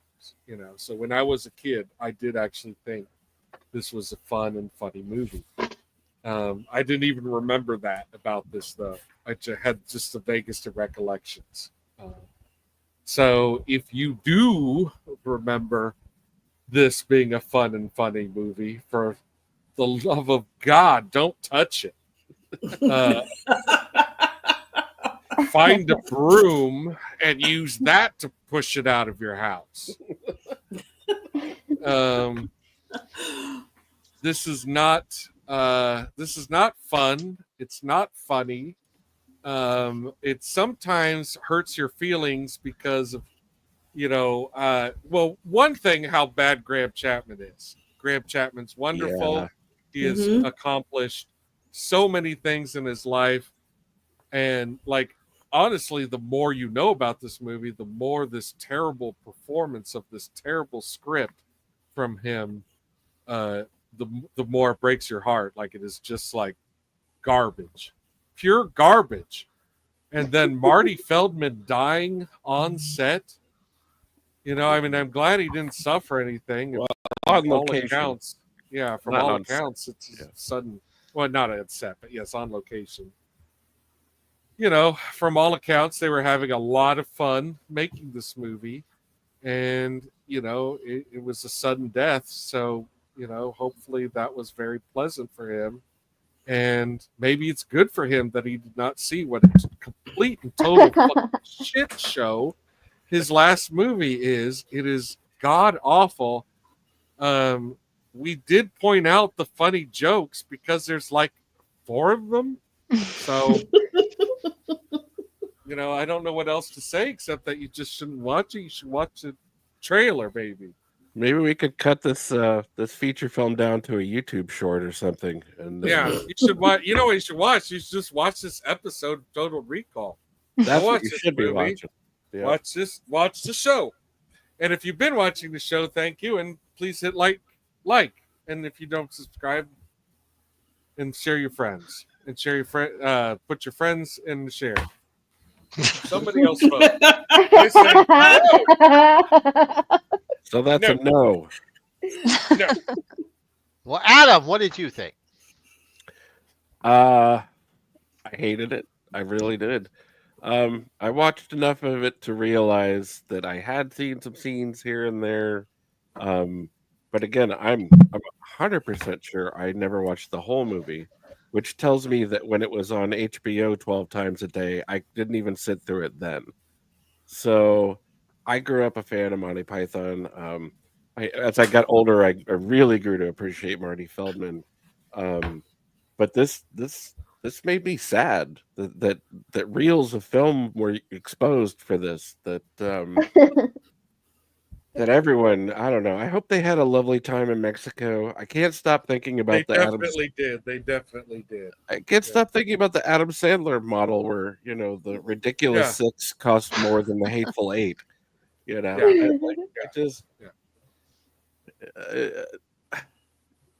All the ingredients are there, and sometimes it just doesn't turn into soup. It's just shit. And it does seem like with all the trivia everyone brought in, that this film actually is cursed. Something cursed about this. So that's a no from me, Bob. Something deeply wrong with this movie. Something's going on. It's unnaturally wrong. Yeah. So no, definitely not. If you have a sweet spot for this in your heart, leave that there, and then watch anything else. And we're even for the Under the Rainbow thing now. You and I are even. Other panelists still have a score to settle. Yeah. I brought in Ben. Yeah. You got Ben. That's true. It's true. Have we all got one? Oh boy. Not yet. Not yet. No. Babs has immaculate taste. What do you want? Not to see this movie ever again. It's hard to call it a movie. What would you say to someone who loved this movie? I think if you loved this movie as a younger person, treasure those memories and put them in a backpack, get it all together so it's in one place, and stuff it in the rafters of the garage and leave it there. Let it collect dust. Let it grow old. It'll only get funnier. And then, die. I did not care for this movie, and I've never seen it. And like I said, as soon as I saw the cast lineup, I was like, hey, man, this is going to be awesome. It's got Monty Python. It's got Cheech and Chong. Ooh, it's got Madeline Kahn. I love Madeline Kahn. This was, we got 20 minutes in, and Adam said, this isn't funny. And I said, well, I'm done with the rape jokes. I'm done. I'm out. Bye. Yeah. And yeah, that stuff. You had fond memories, just... leave it, but it's a no for me. Yeah. Well, I don't even think that it's like that times have changed and things are not appropriate now and whatever. It's pirates. I get it. Pirates have a history of raping and plundering. It's right. It's but in the jokes song. Aren't funny. The jokes aren't but it's funny. not funny. Yeah, it's just all the rest of the jokes aren't funny. It's terrible. Yeah, like since we mentioned the rape jokes, one of the few times that Graham Chapman actually has a moment in this movie is when they decide to dress up Yellowbeard as, a captain as well. He'll also be an English captain, like Peter Cook's character. And they're trying to pick his name. And it's like, Captain this, Captain that. And he makes the suggestion, Captain Rape. And it's almost like a payoff for all the times that they've brought it up, or that's how it's meant to be. But yeah, But it's not funny, and it's not funny because it's rape. It's just not funny. It's just not funny. Yeah. But Eraserhead, I'm glad for you. Let's give it up for Eraserhead. Glad we can help. Way to go. Glad we've spared you some Way expense. to go, avoiding this train wreck. All right, so Babs is a thumbs down. I kind of feel like I know where this is going, but Pumpkinhead, how What do you You do think? know where this is going. Have you guys met? Agree on all points. Mhm. Yeah. Yeah, I didn't have fun. And I think if you enjoyed this movie, yep, keep it there in your memory banks. Adam, you made an analogy of ingredients and soup. That Yeah. was right on. I think take any of these actors, watch any other movie that they've been in, is my recommendation. Check out the last remake of Boat Guys. Gene Wilder also directed a film that stars Marty Feldman. I was thinking it maybe was a red flag that he wasn't in this movie. Was he still around in '83? He was, right? Yeah. Yeah. So maybe we should have known. Mhm. Because, like, so many other folks from Young Frankenstein were in it. True. Mhm. It's a cautionary tale. Yeah. Cursed. Cursed. Well, like I yeah, not do only remember- don't watch this movie, like, make sure other people don't watch it either, or they will Yes. die in 7 days. Yeah, be proactive. Friends don't let friends watch Yellowbeard. This is your brain. This is Yellowbeard. Keep them away from each other. Yeah, cook Yellowbeard in a frying pan. Don't watch it. You had Pumpkinhead. You had seemed like especially sad about Marty. You know, like while we were watching it, just all the times that he was on and like knowing that this was it for him. Like, I don't know. I just remember you expressing affection for him. Yeah, But I mean, I felt he's it too, of course. Yeah, he's fantastic. yeah, I think just seeing him on screen is a delight in almost anything that he's in. Even in this movie, like when he was on screen, it was like, oh, maybe he'll save things. He's at least Oh. easy on the eyes, you know? And no one has mentioned it yet, but I did also want to mention the vomitous color palette of this film. It's Yes, it is weird. particularly ugly. Yeah. It's weird how, like, kind of nauseous this film's choice of color and film stock. I don't know.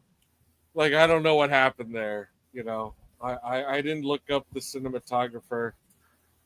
Like, what the fuck ever. It's not a good looking movie at all. Well, anyway, so it's a thumbs down for Pumpkinhead. And Jess, David Bowie. Yes. Yes. Bowie is sharp. It's a there's no credit for that in the credits. So He is uncredited. Yes. no one knows that Bowie's in He this. can't. You can't fool me. He hung out and swam in the pool though. He got drunk. He also got super drunk with Martin Hewitt and Peter Boyle and Yeah. crashed into a taxi, and he Yes. took out a big old wad of cash and paid the taxi driver. Bye. $5,000. Right, yeah, he gave him Yeah. like $5,000 and it was like, here, I'm sorry. Who Yeah. carries around $5,000 in cash? David Bowie. Bowie. Yeah. Credit cards were not the, you know, like, So you want to make it rain? I don't know. Like, I don't, you know, he was a party man. Bowie was a party boy. He just party all the time. Party Uh, all the time.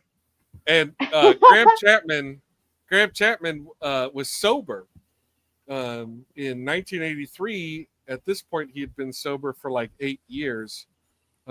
His experiences on Holy Grail, where he almost died on the rope bridge, and realized that, you know, he shouldn't have been working that drunk because he was in mortal danger. He decided to quit drinking, and he did.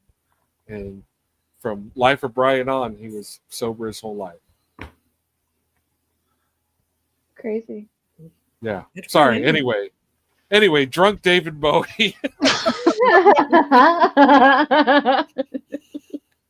How do you feel about this movie you've made, Mr. Bowie? Thumbs down, unfortunately. Thumbs down. Yeah. It's official. It's official. Thumbs down. This joins the pantheon of the total wreck. It's a complete recall. We all agree. I don't get to Did the vote. wizard vote? The Wizard didn't vote yet. Let's see what Wizard has to say. Once again, Maybe. All right, I want to point out that these are 9% ABV, and I'm on my third one, so I'm sorry. I'm just really anxious to be done talking about this. This is how delighted I am to have Jess back. You know, I'm like super, just totally focused. Just, sorry, please. We it got is, a thumbs however, down from Jess. it is in fact unanimous.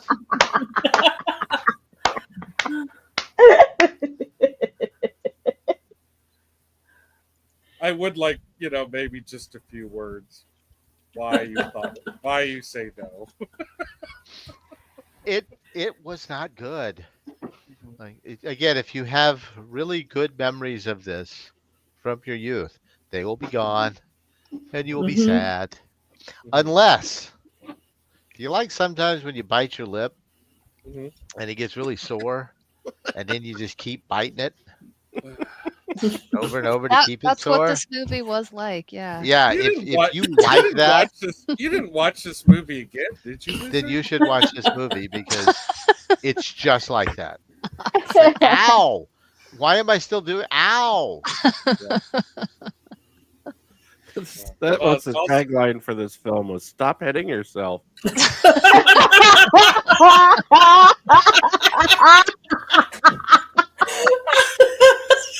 Why are you hitting yourself? On the high seas, no one can hear you scream, matey. Hey. We should do a fan edit of the 3 or 4 scenes that were kind of funny. And you could watch it in 5 minutes. Yeah. And get it all out of your system. Yeah. Sorry to have steamrolled you then, Jess, as well, because but did you have any points you wanted to make about this film's lack of quality? Oh, it's cool. I mean, I don't really have much else to add other than just a warning. Beware. Yeah. Don't be fooled by the cast. Mm-hmm. Don't be fooled by the cast listing. Yeah. Don't do it. It's a mirage. We're giving it the Jeffrey Jones Award. Ouch. You know what? We are lucky there were no puppets in this movie. Did you think If they about had that? puppets, it would be better. Yeah. Well, we did have David Bowie cosplay as a shark, so that's pretty good. I had sexual tension with David Bowie. That is true. Sure, we all Who do. doesn't? But haven't we all done at one point? Or another? It's the month for it. Anyway. That's every month. Anyway.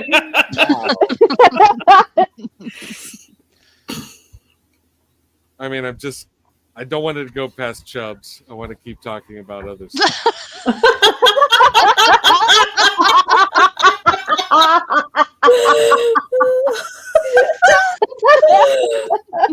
Oh my god. Whose turn is it to pick a movie? I feel like Jess should pick a movie. I would I think Jess should it's pick. definitely Jess's turn. Yes. Okay. I was looking I was moving some stuff around in my apartment. I was rearranging and moving some tapes. I found a tape of Jack that I forgot about. And it got me also thinking on the theme of men that are acting like children.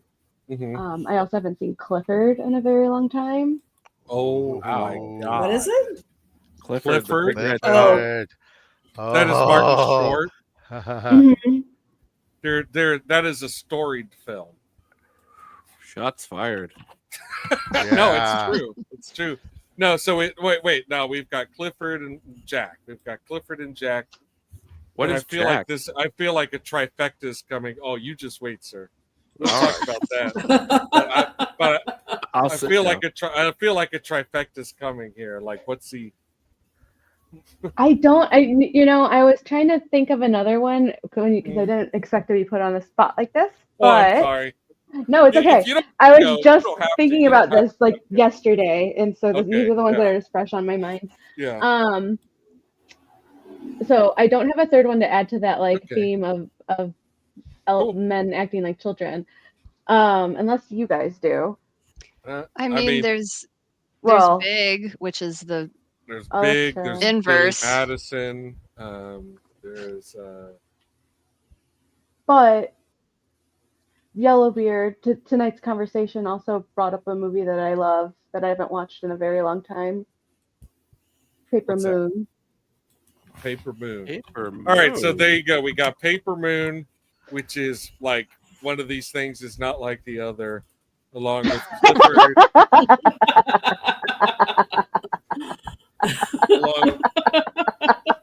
But you have Tatum O'Neal acting older than she is. Yeah. She's incredible. Oh, she yeah. steals the show.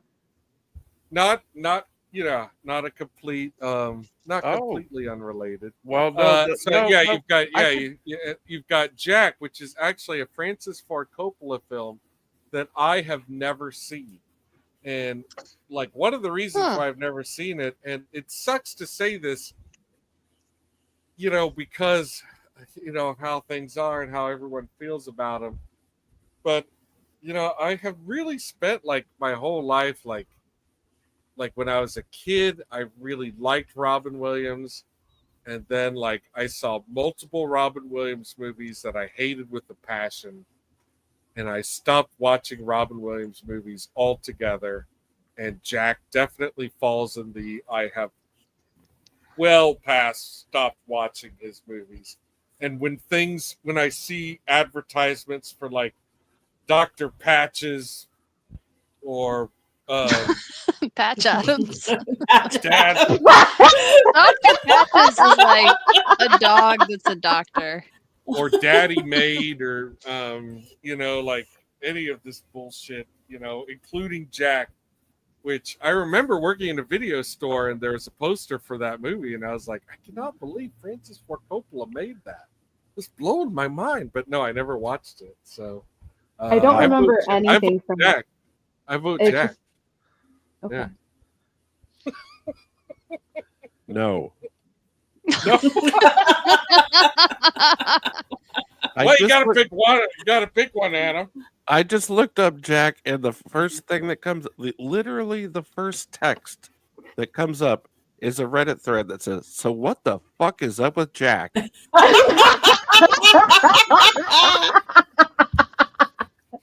See, that's enticing. There we go. You see, that's what I'm talking about right there. That's That's what a I'm hook. talking about. Well, That's a hook. Jess actually did tie in Paper Moon without realizing it because it stars Madeline Kahn. Yeah. Oh, That's why I more brought that up Madeline earlier. Kahn. Yeah. So, if I have to vote, she's becoming one of our patron saints. Like Indeed. we're collecting more and more actors that we've seen repeatedly. yeah. Unfortunately, it also stars Randy Quaid, but I am definitely He's not going to voting- get paid. I mean, no, he's just going to start a He's gonna YouTube get channel. a residual. Yeah, but I- this was like before he went crazy. So Yeah, this is well before. This is 1973. Oh, okay. So I'm he's young, hungry, definitely- and talented. That's good stuff. Definitely voting for Paper Moon if I have a vote here. 100% Paper Moon.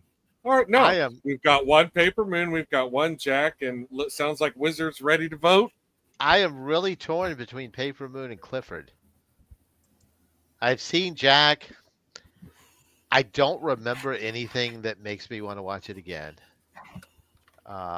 Clifford is kind of fascinating. Martin Short is just so fucked up in that movie as I remember it.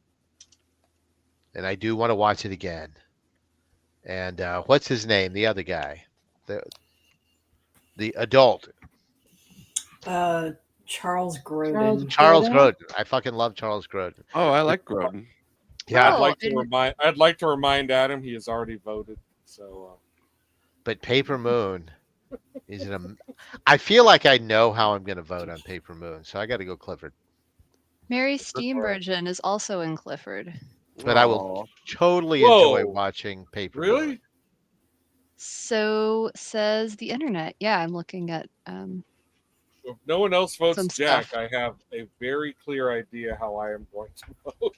But we'll see what happens. We've only got 3 votes. And I also do want to point out to Eraserhead, Horatio, and our other friends who are watching to please chime in, vote, tell us what you would prefer to see. Horatio, before you go to bed, let us know what you think. But yeah, anyone else ready to vote? Please go for it. Yeah, I'll vote. I've never seen any of these films, not even Paper Moon. I know of Paper Moon, but I've never seen it. You and I know are it's supposed to be a classic, but again, I looked up Jack, and while I would have picked Jack, but I scrolled down the cast list and went, "Oh God, no!" Uh-oh. Rob Schneider, Bill Cosby, Oh, that's right. Jennifer Lopez, who I also don't like. J-Lo, yeah. So I'm gonna pass on Jack. I can only tolerate. See, Miss Lopez, you should let me in your trailer. Yeah. Wow. I do like Charles Grodin, but I can only tolerate Martin Short in very small intervals. So I'm voting for Paper Moon. Okay. We've got 2. And I still have a problem with Paper Moon because I don't like I don't like Ryan O'Neal. It's not great. He's not great. So we've got 3 Paper Moons. I'm just going to go ahead and switch over to Clifford now. So we've got 3 Paper Moons and 2 Cliffords. Who's next? Eraserhead, please chime in, buddy. Anyone? I will vote also. I have seen Jack. I saw it when it came out. Are you okay? I have memories of it. I don't want to watch it again. Oh, I would be very happy to watch either Clifford or Paper Moon. I have. Do you have memories? I'm curious about. Huh? Do you have memories of either one? I've never seen either one. Okay, gotcha. I'm cautiously curious about Clifford. Actually, haven't looked good at it. reason. Are you aware of Clifford prior to this conversation? No. Okay, I mean, I feel like maybe I've seen the cover, but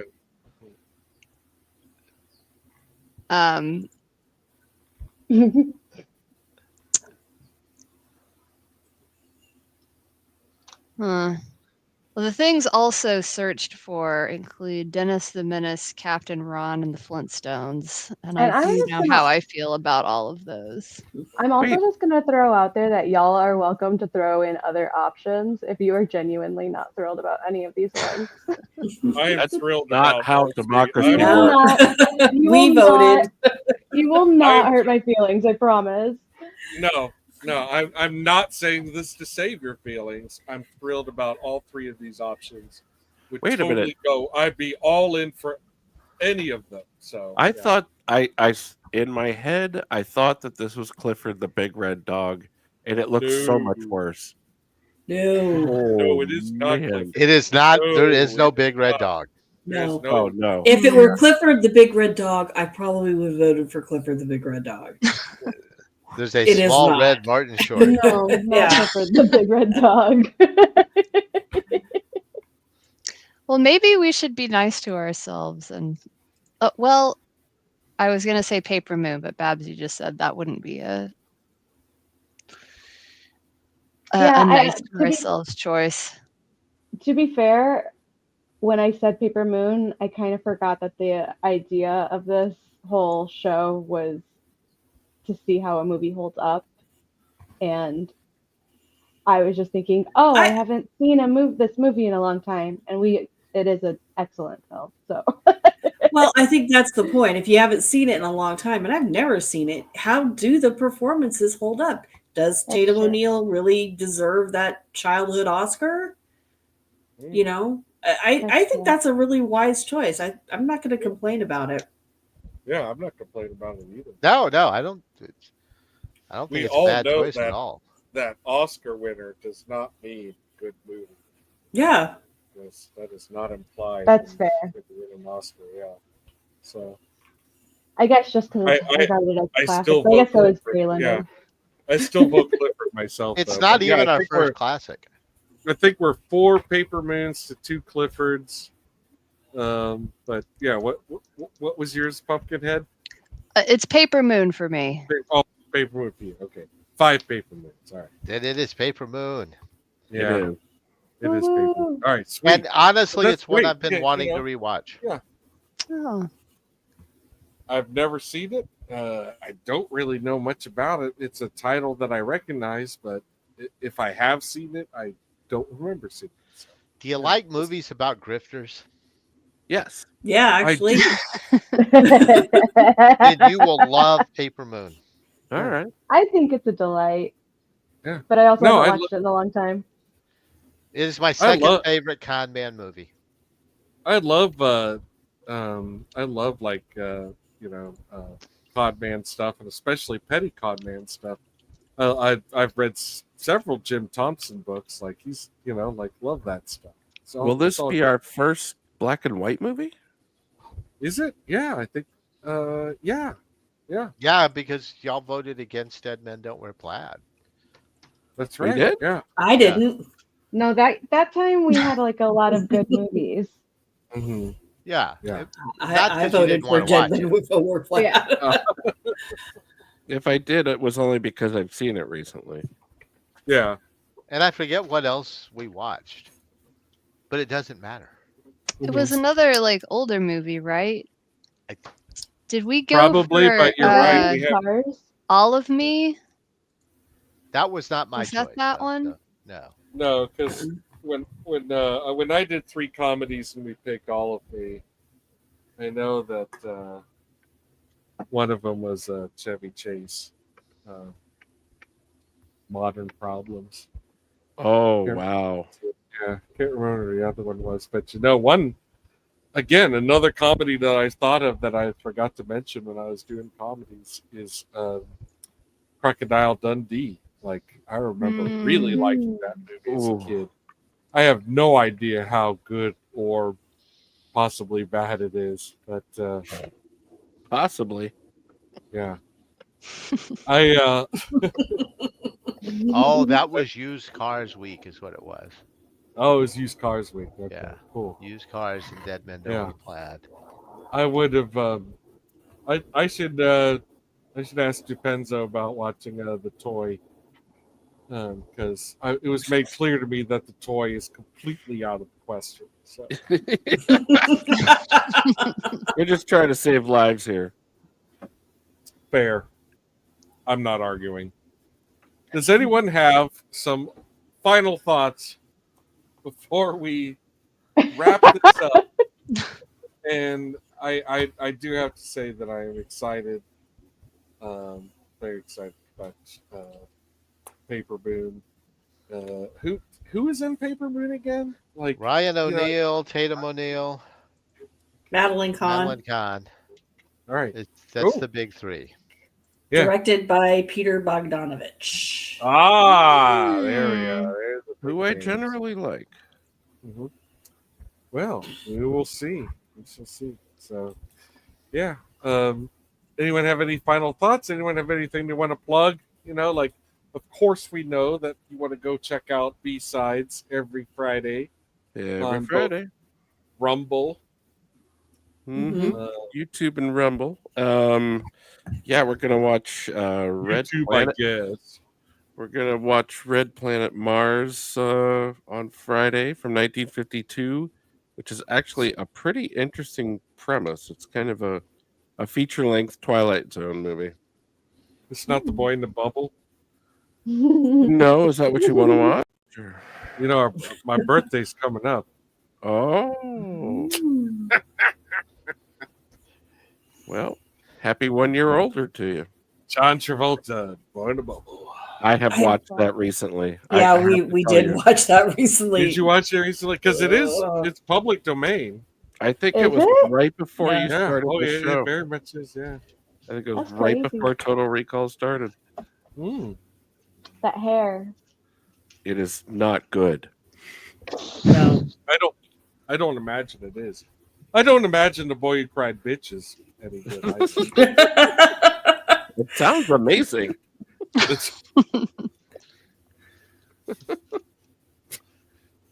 I'm going to keep talking about it. Just catch us on Friday. All our good friends will be there, including Jethro and. Will Smilex be back? Where is Smilex? Has anyone heard from him? He's better. He's back. Yeah. He was ill. It was sad. But yeah, he's back, and then we're doing a bunch of Rumble streams this month. It's killing me. It is it's draining Oh, the yeah. freaking life. God. I keep meaning to drop in on you guys, to help out and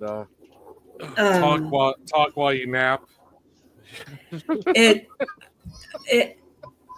We have to get 30 hours in 30 days of streaming in the Rumble studio. What? That's Yeah. too many. It's a lot And on top of our regular shows. Yeah. 5 of those 30 hours has to be done as a premium membership holder, which means I have to get a subscription to Rumble, which makes me a little ill inside. Yeah. Please don't scroll through Rumble. Don't Please ever do it. browse Don't on ever do Rumble, it. No. folks. Friends. It's cancer. No. And then, But they pay us. yep, but Yeah, they I pay mean, us, so there you go. And that's the only reason why we're doing it, is so that we can Yes. become part of their. There partner is program. love in chaos. No. Try the wine. We have been talking about Please to enjoy the wine. we have been having some very interesting conversations. Last night we talked about Hollywood scandals.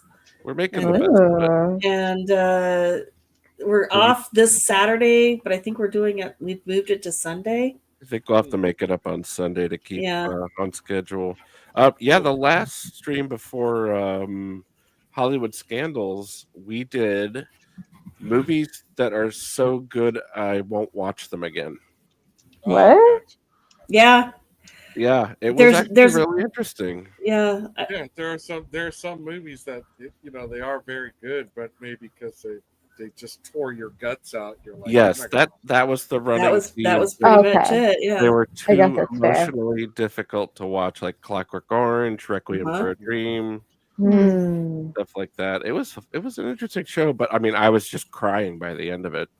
I really was just walking. Well, that's through because all you that picked movie. the saddest movie on the face of the planet. What movie Now- did you do? What's that? Plague what Dogs. What? Sorry. What was that? Plague Uncut Dogs. I said Gems. I said Plague Dogs. Uncut Gems. So stressful. Holy Yeah, shit. I Yeah. legitimately excellent Exhausted movie. by the I end will of that movie. never watch that movie ever again. I was so stressed out. Yes. I would watch Uncut Gems again, but I don't think I'd ever watch Plague Dogs again. I mean, it was great too, but fuck that. Yeah. So that's what we've been doing. That was a fun topic. Very Yeah. different topic. John Hurt voices one of the two dogs, and they escape from a lab, and Oh God. yeah, and it's almost like real time, you know. Ugh. Ugh. Ugh. No. No. Yeah. No, thank you. We have trauma at home. Yeah, I'm not gonna tell you how it ends. No, don't. Can you tell us how this episode of Total Recall ends? Recall ends. It never does. We have ended it. Oh boy. We have ended it. I just want to take a moment to thank everyone who hung out with us tonight, especially Horatio and Eraserhead for like sticking it out to the very bitter end. You guys are awesome. And voting. Woohoo! Yeah, and for Yay. voting. Thank you so much for voting. We really appreciate it. We hope you will join us for Paper Moon. I think it's going to be a great time. I think you're going to hear a lot less moaning and groaning. I'll put it this way. I don't know how you could possibly hear much more. Right. So again, just from the bottom of my heart, we love spending time with you. We really appreciate it. Thanks to all our panelists. It's so great to do this. And yeah, again, great to have you back, Jess. So Yeah, good night, welcome back. everyone. Bye. Yeah. Good night. All right. Woo! Good night. You have to push 2 buttons.